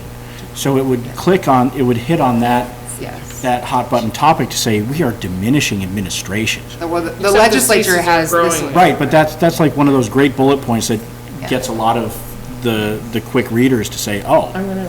administration is terrible in our. Or part of the goal of this process, if we participate in it proactively, could be to diminish administrative costs. Okay. So then I have two more Nope, things. he has not had a chance to talk. Okay, sorry. We'll come back to you, I Bless you, promise. bless you. I thought we were still on the list of people. Kevin was, and then Gabe was, to be fair. Yeah, I'm going to defer to, All right. Kevin had an urgent question, I'm going to defer to Oh, him. Leslie's on the list. But, That's right, but so I'm thinking a little bit ahead to like October, like we're gonna send a representative to this group of people. Are we trying to come to a consensus of a strategy like, we prefer to be all of Rutland County as one district, or we prefer to be us and Proctor, and whatever gets us to 2,000? Is that what we're trying to come to, and to what degree are we trying to bring the community along with that strategizing, you know what I mean? So, can I just answer that a little bit? I would Number love for one, you to answer that. I don't want to talk about that particular strategy in open session. We did have this conversation, now that you're saying that. Yes, So thank you Okay. for bringing it up, Yeah. Gabe, but right.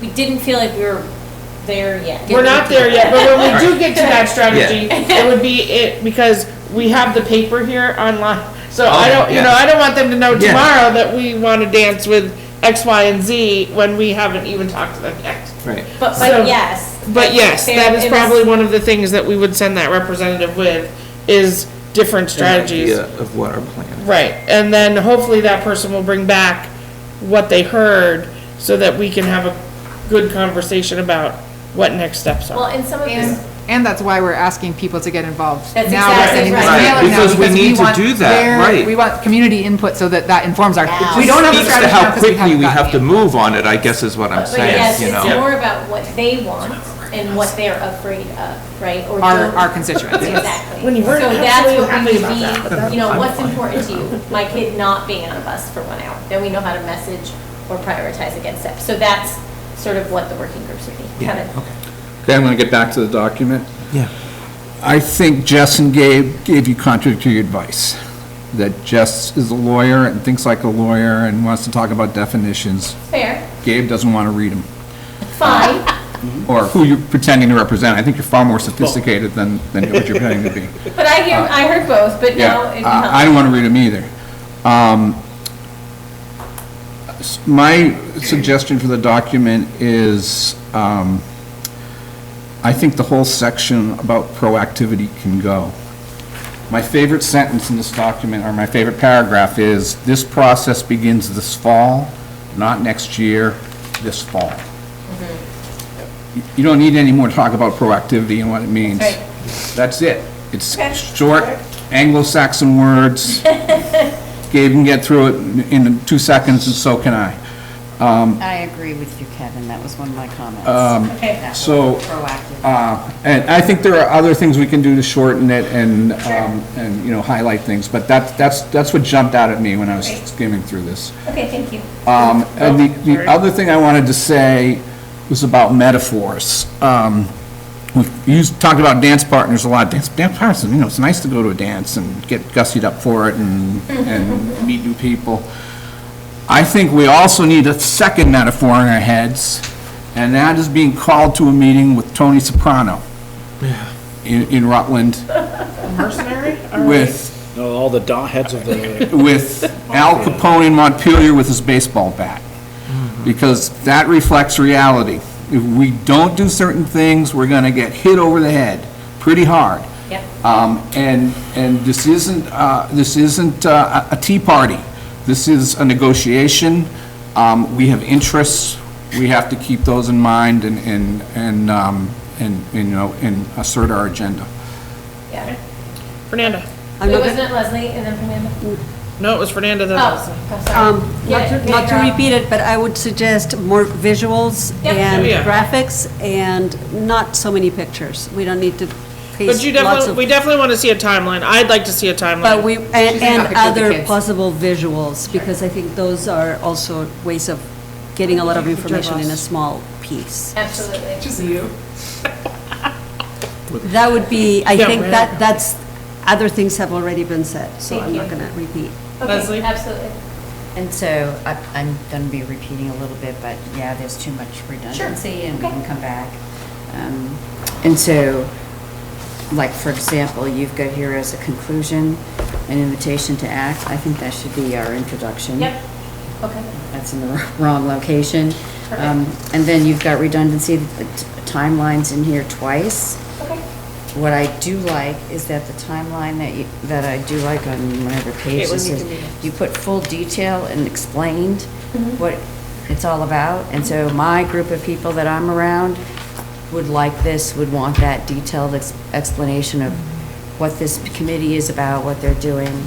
And so Right. I think that's important. The timeline we're working against, that one? That section, Leslie? The Yeah. timeline we're Yep. working against, right? Okay, Yep. perfect. And then somewhere else you had it, Okay. you know, There might have been summarized. multiple, but yeah, I will. But that's a redundancy. Perfect. But yeah, I think there's where we can consolidate Sure. more in just to one sentence like Kevin talked about. And, Thank you. All right, we're gonna go Consolidation, got it. Caitlin and then Brett. I do see you up there, Brett. And then I want to be at the end of the list. Yeah, oh, don't worry. If there's a way we can maybe emphasize without causing a mass panic, you know, amongst the towns, the fact that, like, because this is going to go to their vote at the end of the day, like, we're going to do what we can to kind of let them know what's going on and to kind of convince them that it kind of has to happen. We have no choice unless, so we can actually get some kind of funding from the state to do what needs to be done to our schools. I'm thinking maybe kind of emphasize the fact that we really need to do this. Yeah.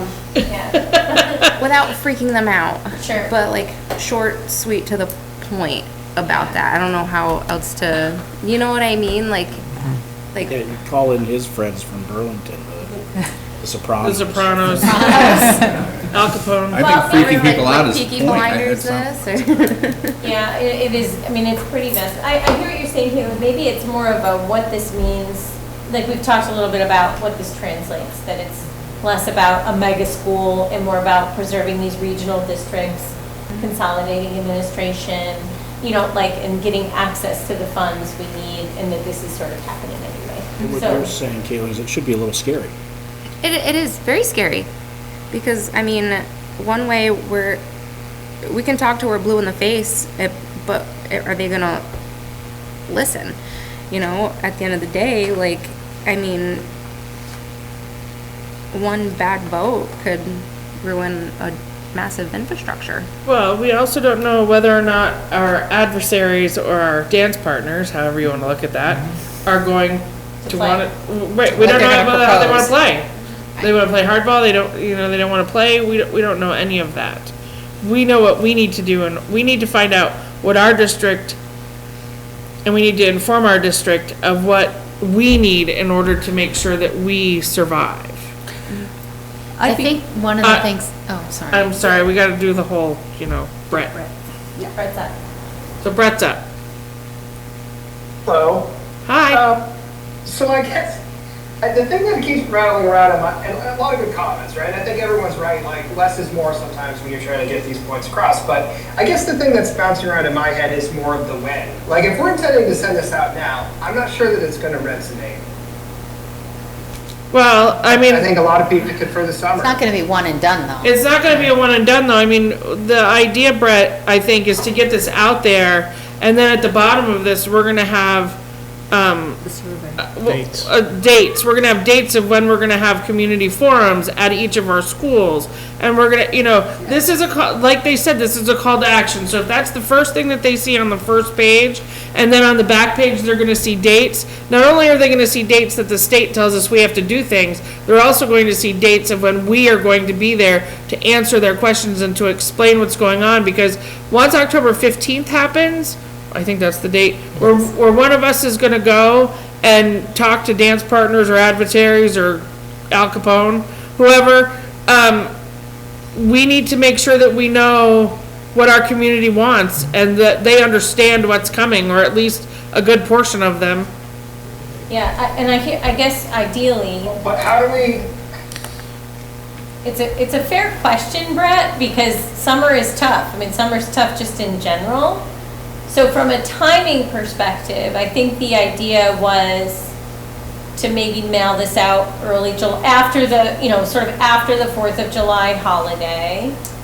And then have the working group sometime in August, when people are maybe back from vacations. I mean, some people take late August vacations.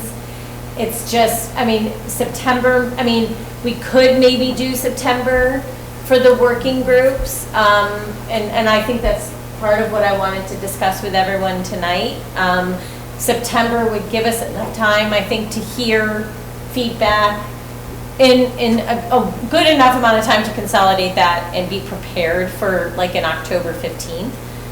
What people are providing from an information perspective is not necessarily going to drive the conversation or the action, but it helps everyone know sort of what we're working with and what's important. That's, I think, what we need to stress with everybody. Go ahead, Fernanda. So I guess I have a couple of questions, and one is, we're looking to create a working group Correct. that has community stakeholders, Yep. board, Correct. administration. Yep. From that group, how many become representatives at the meeting? Is there None. only one Nobody. person? No, only a board member. Only a board member gets to go? Yeah, this is more Only like, a board member or only board members? I don't think it's board member. I think it's one. For each. It's one. but And that not board, from the board areas. too, right? Yeah, it's from this board. Because there'll be a member from the Barstow board also. It's not a district, we won't have a district voice. There's It's the unclear if there's RNSU Yeah, doesn't send one. No, It doesn't envision SUs existing afterwards. right, that's correct. these working group, I obviously have not thought about what the structure would be yet. I just know what we did last time. So it's more about, help us understand your concerns, help us understand what's important to you, help us understand what you're most afraid of, right? Like, or what's most concerning to you.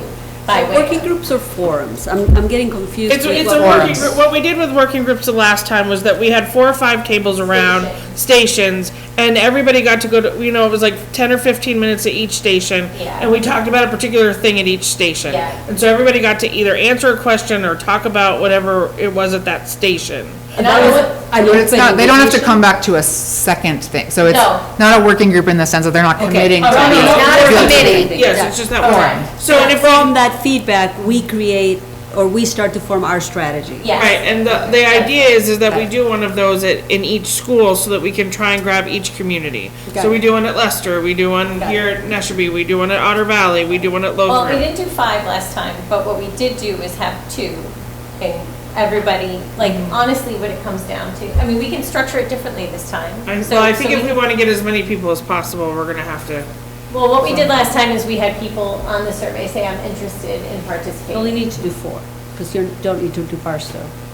So, right?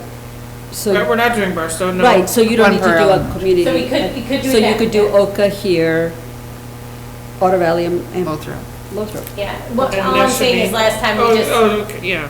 we had people, like, on the survey say, I'm interested, and that's how we. Right, got our and then we emailed them participants. and we asked them to come in, but we would still open it, I'm pretty sure we would open it up to So we can everybody. decide. I'm just Yeah. saying that's what we did before. We don't Yeah. have to do it that way again. Wording, I think if you call it a working group, this is just outreach wording, I, as the community member, is gonna feel more like participating than a forum. That's right. To me, it feels like a forum is I'm gonna have to listen to someone tell me about what I, and That's right. the working group makes me wanna, brings out the proactive people who say, here I am.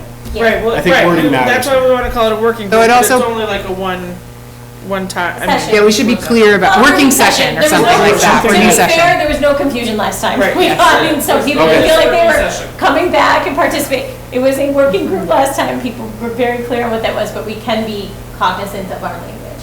I've My Go ahead, last yes. couple things No, touch go on a bunch, ahead. okay. No, go ahead. So, the first one is, it goes a little bit to what Caitlin was saying about kind of making clear for people, like, the consequences of participating or not. So I think this is both in the Act 46 did not end the conversation and what proactive action means and what it does not mean. Okay. I know that we can't say because of some of the very, like, uncertainty in the language, exactly what will happen if we participate in good faith or don't, but I think that it would behoove us to do our best job and use the conditional language that we have to sort of say, here's what we think will happen, here's like the best case scenario. If we participate proactively, we find a partner among our assigned merger partners who meets with the values that like our community has told us about and brings us to district population that is over 2,000. We get this 75% coupon, so every dollar that we bond, we only pay 25 cents of it. That's the old bonds, right? Best case scenario. And new. And new, Okay. both, right? All right. So, like, that's the And best we case reduce scenario of that, administration. and reduce the administration costs going forward, right? And then also, here's the worst case scenario, we sit this out, we don't do this proactive thing, we stay at our 1,200, we continue to pay 100% of what we already owe, we sit with our, like, crumbling facilities, we don't get any help fixing them up, and then the state comes in and forces us to merge with somebody we don't like. Like that And- 2 bullet points, wow, That- okay. Yeah. That scares me. Right. And we're limited to a Leads me foundation to action. formula. And there isn't another choice, right? It's like one of those paths or the other path. And granted, on the best path, we're not guaranteed the best outcome, but it's better than the, like, we just wait and see and we get the bottom of the barrel that the state assigns us. Well, and here's what I was sort of thinking too, around dancing partners. Yep. If we start to proactively communicate, there may, even if, say, Rutland City doesn't want to play, their constituents might, Yes. right? They might, that's why I was saying, like, I Yeah. don't, so like, as a parent, I might say, well, what the heck, man? Like, Yeah. this is a risk for me Yeah. if you don't, and so it's like, it's multiple Right. groups of people Yes. that are, so while the school board may not want to, or, Yeah. there might be Right. some encouragement to. Yes, and we'll get, so I have one more thing. No, I know. It's related. So the other thing is that I strongly disagree. I don't know if it was offered as a joke, Kevin, but the sort of like mob hit, like this is a fight, we have adversaries. I think that is a terrible metaphor, right? I think Brenda's metaphor is really good, right? We are trying. Well, we're trying to decide whether we want to be in a relationship, and if we do, we're trying to assess whether the other partners are suitable. There are things in the law that like So we're going to incentivize tell you. marriage, right? But no one's trying to hurt us. Right? The law has some mechanisms that could be negative for our towns, but none of the people who are involved in this have any negative intentions toward us at all. And so I really want to steer away from that, because it's not like there's something that we're fighting with Proctor for, or fighting with Mill River for. It's just that we need to know when we're going into the dating pool, what our, like, are we looking for somebody tall? Are we looking for somebody rich? Like, I think what we're looking for is somebody who wants the best for their students. we're in a dating game. And we also, for that purpose, we also need to understand what we value about ourselves, and so what we're selling. And what community we want to align with, because Yes. we know our community's values. Yes. Well, I think what we want is what's best for all of our students. Yeah, and I think what the mafia thing was kind of a joking thing, but Yes. it's in line with what Caitlin was saying, is that there is a heavy Baseball end to the part. stick here. But that envisions that being a person, and there's no I don't think we'd person- ever it's- put that out in a We're just public in a, outcry. the Yeah. system itself will penalize us if we don't participate, Okay, but there's. Brett. Yeah. Yeah, I think the more we talk about this, the more I think we're approaching it from maybe only one side, right? Like, we need to know what we're looking for, but isn't it also really important that we figure out what we can offer someone else? we already know what we're offering. Right, We're like, I beautiful, mean, we're awesome. there you go. I mean, come on. To your Yes. Well, I mean, sarcastically, you can say that, right? But aren't we going in there as a salesperson, right? I mean, as much as anything, we're saying, hey, you should choose us because we can offer this, or we do this well, or, you Yeah. know, and it takes two to tango, and so I think getting, a ton of community input about what we want to see is good, but that actually means nothing, right? Because the truth of the matter is, we don't get to really say that. Speed dating. All we're doing is informing ourselves to make that decision. So I think we also need an equally diligent effort to figure out what can we offer someone else, why should they choose us, and try to make the best case so that we're not the ones sitting alone on the dance floor with no one to dance with. And it's, we have, like, there, it might be nice to work that into, like, we should talk about Moose we should talk about some of our, like, award-winning. Strategies. Yes. That's We what the should talk one about our representative is strengths, going to yes. get armed with before they go.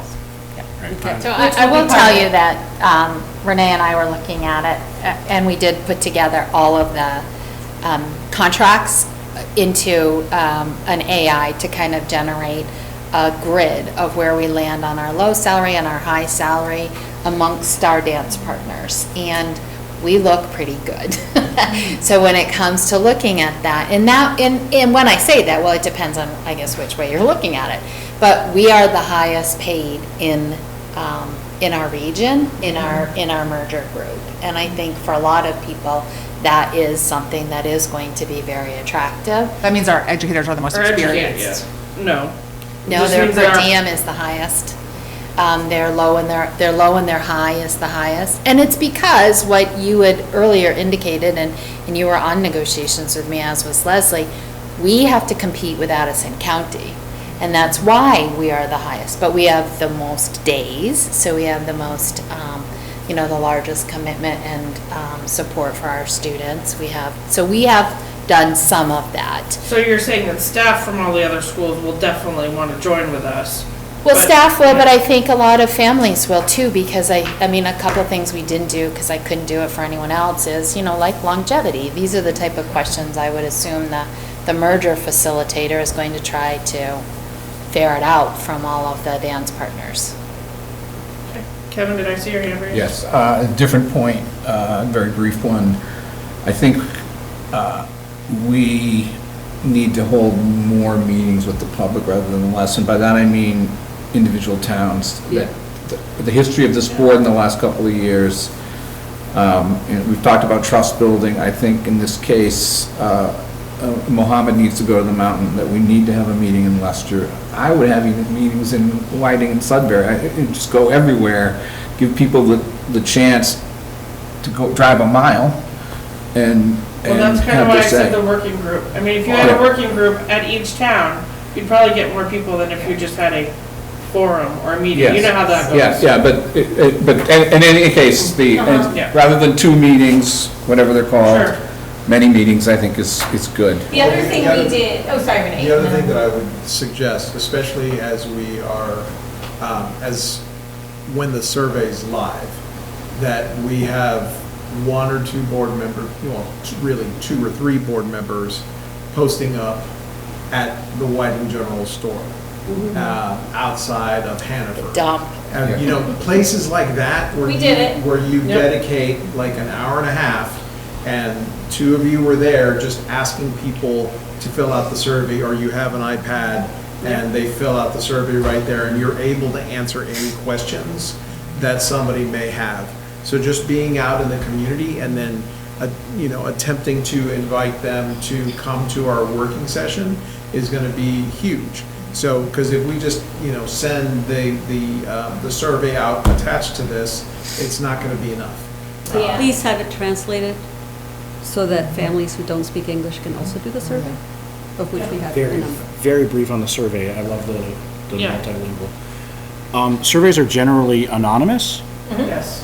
Could we add a component to this where people could volunteer to show up to the certain We dates? usually have an email, we ask for their email if they want to be part of the working group, so that we can send that Well, that's information what out we to did. them. Really call them out, kind of, okay. Yeah. But perfect. what we could do, I'm just thinking through this real time, so we'll have to talk about it. Before, what we did is just had sort of a generalized, would you be interested? Right.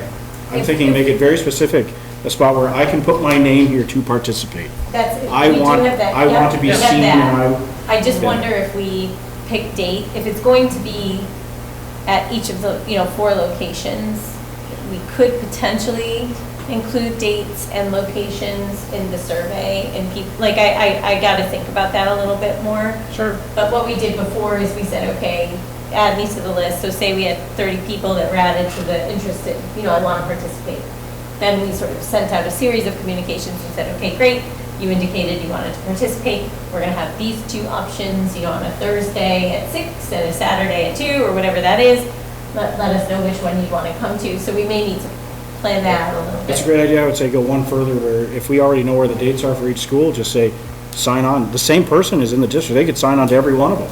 Yeah, I think I got to think through it a little bit more, but maybe we could do Sure. it that way instead, for sure. We should also be at all the back-to-school events. Otter Valley always has their open house before school starts, usually the Monday before, where they invite kids. We should be there with our iPads or whatever. Well, that was the other thing. That's a great idea. I think we need a list. I think we need a list. I think it's already being worked Yep. to. So we'll have a list, and what we did before is you could sign up, like in advance, at your Right. convenience, where some people can do weekends Yeah. better, where others prefer a weeknight, Right. so that we can have lists. The other thing we did last time is we asked for time at each of the town meetings. We had to go to the select boards. We Right. had board. Yep. Brandon won't let us do that. Huh? Brandon won't let us do that. That's, well, and what we did is we scripted it, Yeah. where it became natural, but we all sort of had the same message. And I was at, I forget how many They don't I want was. But we as citizens, if Brandon doesn't allow us to be on the schedule, we as a citizen can stand up and make a statement and can read it. We can, anyway. Very true. Yeah. We went the select board route to be nice, but maybe Yeah. that makes more sense. But it's not unnice, it's just, it's a Yeah. prepared statement that, Of course, I just mean to and, play nice, maybe. and is it the presents way. all the information, and you sit down and it's done. Love it. Okay, we can. So that's March. We're gonna know a lot more in March than we know today. But I Well, do select, think. I was town thinking meeting, of but it select. could be a select board I should- Select board, probably be at select board I was saying meetings. select Select board. board meeting. Yeah, select board. If I said town meeting, I misspoke. I meant, I might have I said meant town. select board meeting. Select board, I might have said town, who knows? I don't know, Brenda, but Oh, yes. okay. I think that there's opportunities, I think it's always about going to people and meeting them where they're at. Think about human behavior. People aren't gonna come to you. It's better to be where they are. So I think that's what we tried to do last time, is just identify, there was like I remember the fall festival, Rutland County Fair, right? There's a lot of people that are going to pass through Rutland County Fair. And so it's helpful just to be where people are. I realize it's Rutland County Fair, you're probably not gonna wanna fill out a survey. It's where our dance partners are. That's where our dance partners are, so it's just, and yes, I think building that, there's multiple things happening beyond just our dance partners, is also how we decide to manage our own district now as well, around facilities and maintenance, and that's why part 1 was that, that handout where we can start to familiarize, because we did a lot of that work. It's not as relevant, but if you're absorbing or merging with a district that has over $10 million in maintenance fees, you know, there's a element to that. So that's where there's, there's a lot to think about. When I heard about this, I was like, holy smokes, you guys have a pretty big responsibility, right? To be able to do this proactively. This community, I mean, these communities have been through a lot. You guys have all been through a lot. It's about informing, but also, you know, helping people understand why we need to do this now, so that we don't experience what we experienced before. I mean, so it's. I'd also be interested to see kind of like the potluck dinner thing, like all of the events that we're foreseeing, you know, every town's meeting, all this, you know, how you sign up, I'll bring the potato salad. I would be interested just amongst us, I would be interested to see a list of what are the upcoming events. That's right. And which ones can I sign on to say that I'll bring potato salad to this one? Yep.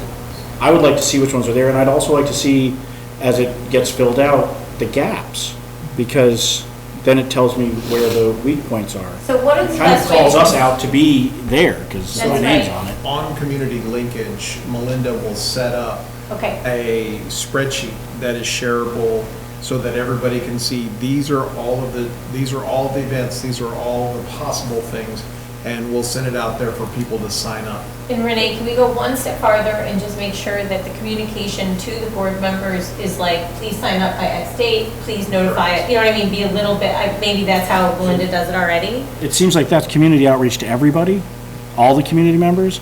I'm thinking in addition that we have our own, just amongst us, that says, I'm going to this one, you're going to No, that that's one. what it No, is. that's what it Okay. is. Yeah, by events. Okay. Right here. Yeah, by If you events. look at, it's here. But the expectation maybe is you go to And at least 3. it's just- Or, you know, like, none of us want, I mean, Right. it's With hard. our- Right, with our FAQs or with our script or with our Currently, we have information. 11 board members, we can Yeah. cover a lot. We can cover a lot. That's where you guys become really critical. And it's nice to go in teams of 2, because you might all not know everything, but the other person might be able to fill in the gaps. Does it come through? What time is it learning? Oh, I don't know, but Brett, it's 8:10. Yeah. okay. So, Brett. Brett has a question though.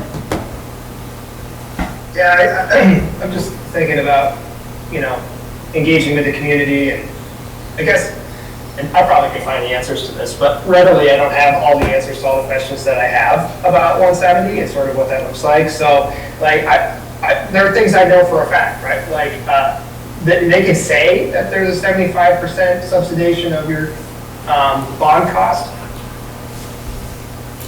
but that money has to, I don't know, where is that coming from, right? There's questions that I would want to know before we even make a sales pitch and say, hey, this is a benefit. Right, Is it really a benefit? well, that's what we're talking about. If it's coming out of the education fund and everybody does it, then there's no benefit. It's exactly the same. Well, they're only saying 50 million a year is available, so it's first come, first served. So you may not get the first pot of money. I think if I can just Well, where's add. the 50 million coming from? If I could just add one thing that is the stick in addition to this, and that is that the foundation formula is coming. And the foundation formula is going to limit the amount that you have to spend, period. So that's the intention of this law, that's the stick. So either you do these things that allow you to proactively save on debt service up to 75%, save on administration, do these things so you are readied and that you can pivot as needed because of a bigger size to ride the waves of the foundation formula, so that you are not forced with, oh, now we are stuck as we are, who we are, and we are $3.5 million short. If I came to you today, or if I came to you when the budget went down and said, we are $3.5 million short, we are making dramatic program decisions immediately at that time. So the foundation formula is part of that stick, and that is coming into play in 2030. Yeah. This fiscal year 30. Yeah. Right. Did I say that right? Yeah.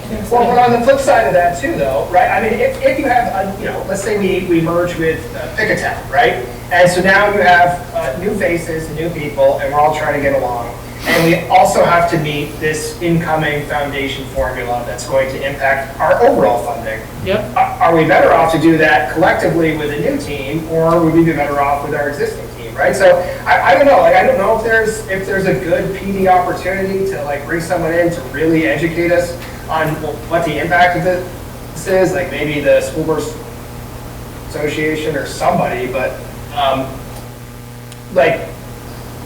I don't know, the 50 million, it's not doing it for me, because my spider senses tell me that they can say whatever they want, but my gut feeling is that's not really the incentive that they're making it out to be.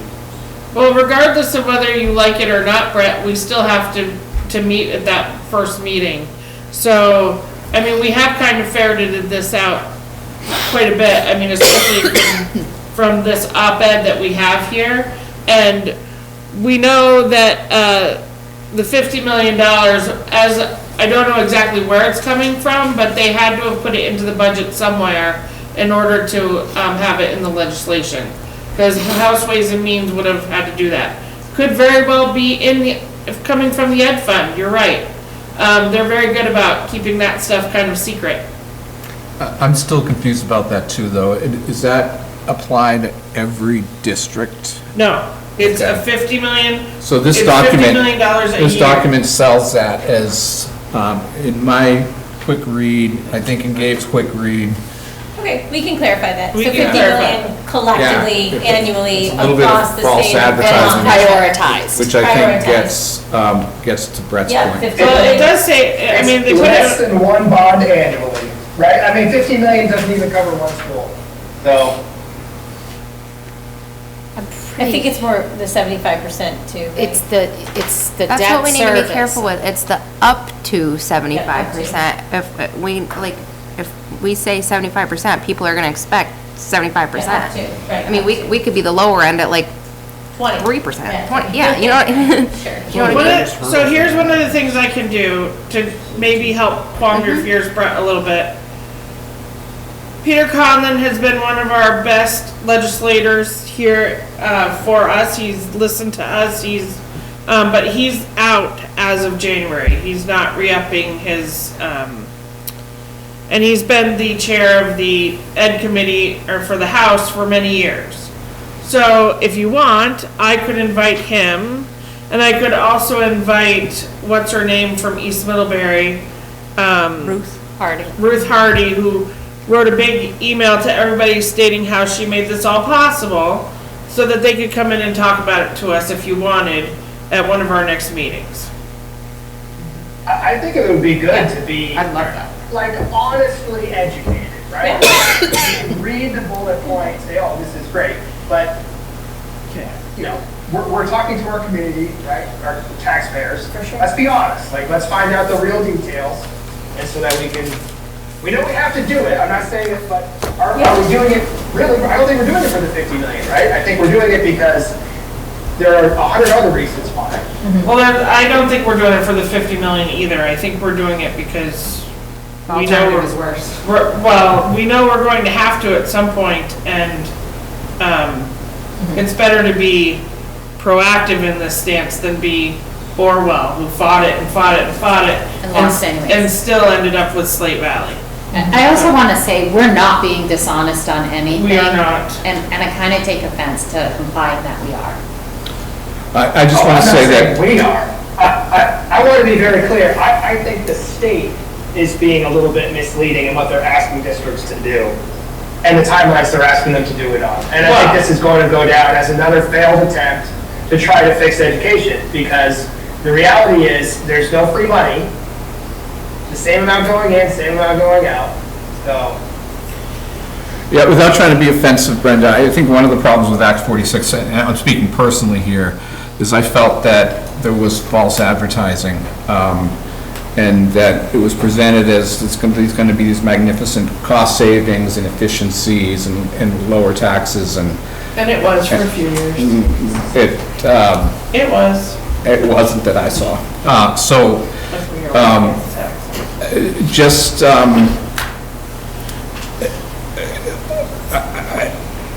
maybe false advertising was too harsh of a term, but I think we need to be very careful not to let people think this is some kind of panacea. that's Well, gonna I solve think these you also have to problems. realize, and one of the things that we've been talking about, or I've been talking about, is that it's not just the cost of education that is where we are today. Part of it is the cost of healthcare that has gone astronomical, even from before Act 46, which is one of the biggest reasons why our budgets continue to increase, sometimes at double digits every year. So it's not just education, it's not just our teachers. You know, we're not just throwing money into the pot just to say because we want to, it's because we have to. Especially if we want to keep the same level of programming and activities that we currently have.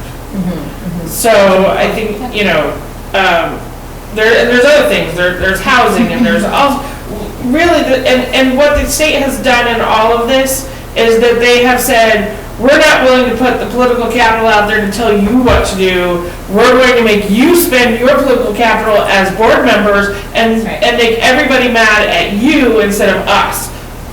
And that's exactly what they're doing. So, you know, so we are in this kind of, and so all we can do right now is comply with what they've asked and put our best foot forward. And if nobody wants to come to the table, or we can't find someone that we feel we can work with, then we'll move on to the next thing. But right now, I would like to go in with a positive thought that there's somebody out there that might be willing to work with us. I have another question. Are we required to have contiguous districts? I'm imagining an alliance with Mill River, say, it's the other side of the county, we don't abut each other. Would that be allowed? I think that's the point of the grouping. They envisioned contiguous, but I don't know that they would, I can't speak for them, but I think if that ended up being the best proposal we could come up with, I don't think they'd say no to it. They clearly didn't in Act 46, which is why Corey Valley is made up of Proctor, West Rutland, and Poultney. That's not contiguous to any of them.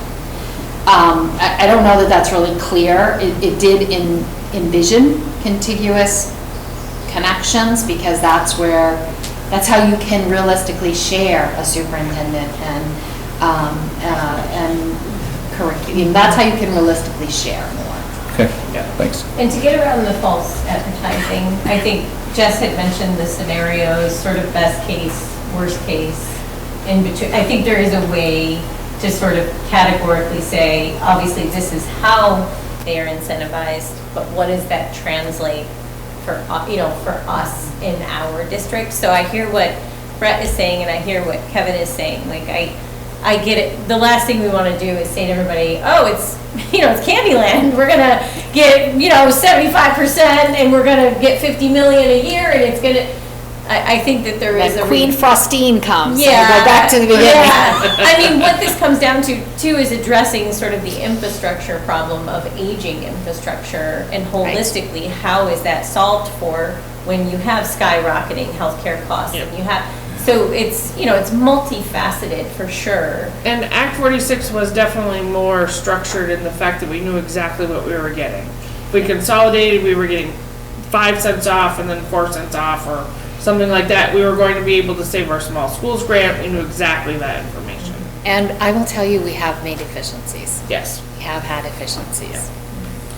And I like your point about, the fact that this, one of the issues in this law that we face is that the legislature has kind of passed the buck to us politically, right? Oh, yeah. But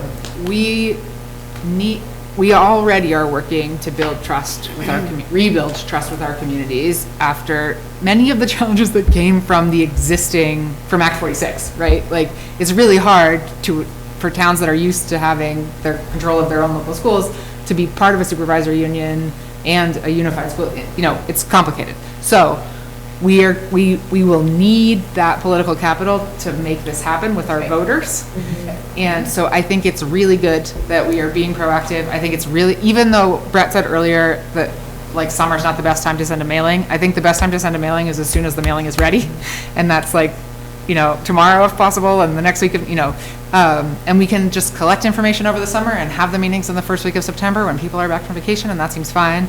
But that also laying out those scenarios really clearly starts to say, like, look, this isn't, like, we're not coming to you as the school board and saying, like, we've got this great idea, we should merge with another district. We're coming to you as a school board saying, the legislature has imposed something, and we are doing our best to help foreground our community's wants and needs as we go through this process, which is not voluntary.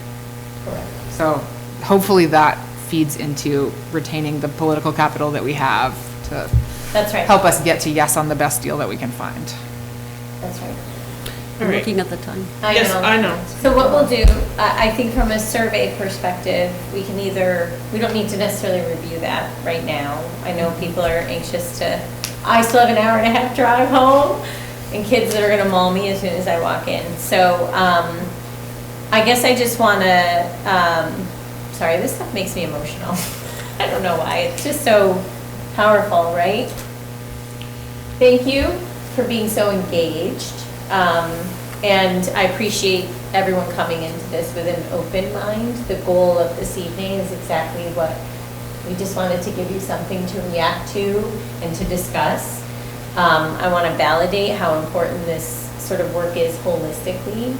I think we're going to be able to do some great things. Everyone seems really engaged and on board, and I think appreciates the importance of the work that we're doing. I guess, and I want you all to know that there's a ton of work happening behind the scenes. I've got Brenda hustling, and Lori, and Jill, and Melinda, and so I think that this is the starting point. I wanted us to all align on that. It feels like the group collectively feels that some direct mailer with, some bullets and then some scenarios, timelines, we'll get on that. We've already priced out, it's, what this will cost to get this into people's hands, and then we can sort of trickle down from there and keep the momentum going. So, thank you so much. It's, it's a pleasure to be working with all of you. I know what it means to be on the board and to be, part of this. So I guess I just wanted to express my gratitude to all of you. As far as the survey is concerned, is it something we can share? Like, can I make these guys, like, I can make you all editors and you can look at it and comment on it. I don't know what's allowed and what's not allowed. Can you share it with everybody, and then any comments that you have need to come to me? I see. Or I can send, it's a Google form, just so everyone's aware. That seems to be the easiest, I think there should just be, you guys be the main editors, because you get too many cooks in the kitchen, and you're not going to be able to, there's going to be so much. Every sentence is going to be edited every 2 seconds. Yeah, you've got enough information, that's right. All right, so you think we're good with that? Thank you. And the structure, it's pretty, perfect. I appreciate that. And so that's just got to be finalized so that we can put a QR code in the direct mailer, and start sort of figuring out what that rollout looks like. So, I think what I want to do is talk about July. If you look at the bottom of our agenda, Melinda put on here Tuesday, July 7th and Tuesday, July 21st. I'm not going to make you meet twice in July, but I'm wondering, and I don't think the 7th is good just because it's right after 4th of July, although maybe if you're all around, we can definitely do that, but I was thinking more like the 14th. Or we can leave it the 21st, but I won't be in town the 21st. but, Okay. That's just me. Okay. But any of those other Either dates one are I'd do fine. remote. Okay, well, right, so if Yeah, you that's- can, if you yeah. can do remote, that's also fine. So, can I plan for the 21st? will that be the date that you bring in the legislators? Yes, I would plan on bringing them in as well. So maybe we just want to see who would be here in person, just so. All right, so what I'm gonna do is I'm gonna look at the 14th and the 21st, and I'll see what I can get for legislators. Yeah. And if you can't be here but can zoom in, that would be great. I prefer the 21st, but the 14th is. I Okay, can make it well, work. I'll see what I can do, but I can't. Okay, all right, I'll see what I can do. And between now and then, we'll finalize this, get maybe another draft, I want to make sure there's a little work that has to go into the timelines and any type of charting, around data. maybe our boy Claude can help us, I don't know. I don't know how other people feel, but I feel similarly, like, I think we gave a lot of feedback on this and that you all Okay. understand it, and I don't think Okay. I need to review another one, I would Right, rather have it right. go out. Okay, Okay. sounds good. The other thing I wanted to put out there was that we did do the bus tour on Saturday, so for all of you that came on the bus tour, I think we all found it very informative. We did not video it, so, but I'm not gonna make us debrief on it tonight, but hopefully you guys took notes and everything, because I do really want you guys to come back with the questions that you had, the things that you noticed. We talked about it on Saturday, but we need to talk about it as a board as well, so that for the 3 people who weren't able to be there, that they're on the same page with us. I wanted to hear about Can we it too. submit photos? Yeah. Yeah, okay, because I've got 5 or 6 that I would really like Okay, everyone to see. sure, not a problem. All right, and then, the only other thing I really want to talk about tonight, just so that we can get it done, is, the $8,000 Goshen Facility Fund. You had asked that we think about putting that into the playground at Neshobe. Yes, and I'm trying to figure out if I need to go back to the town to suggest it, or if It's our money, so it's really up to you. it's our money. It is our money. And what you had suggested was to do something in honor of Bill, Right. and to do something more self-contained in his honor, like maybe a piece of the structure, or, a particular piece of structure, or you had a thought with the bell, which was lovely too. So what I was wondering if you might think about doing, it is not a lot of money, it's $8,000. It's been brought over since Act 46 happened. We've never really done anything with it. I might get really emotional thinking about Bill, but if you wanted to delegate to Fernanda, Shauna, and myself and Renee to kind of spend this in a way that supports the recreation of students and honors Bill and his legacy, then we don't have to keep bringing it back to you, and then we can just make it happen. All right, seconded. Thank you. Are you okay with that? I didn't ask you. I totally love that. All right, so I'm gonna assume there's no discussion, so all those in favor, please signify by saying aye. Aye. Okay, all those opposed? Natalie had her hand up. Yeah, no, she was saying aye. Oh. Sorry. All right, any opposed? All right, I'm gonna say that it passed, thank you for that. Other than that, do you have anything that you would like to mention before we go? No, because we already had these right. announcements earlier. Lori, I have a question for you. On the feedback from the school visit, do you want people to maybe email you their thoughts and questions and things so that you can collect them all in one place and we don't have to wait? Then we could have it, pass it out as a document? Because I'm just wondering if we wait a month and then, I don't know. Anyway, just a suggestion. That's not a bad idea. It's probably not a bad idea, so sure. Then, yeah. Or just one message me and I'll forward it to Melinda, because then I get to see them. And then I can, if I have questions, I'll email you back. So, because Melinda's just gonna collect them, and then this way I can do that. Yeah, okay. So, all right, so if you're willing to adjourn at 8:30, please signify by saying aye. Aye.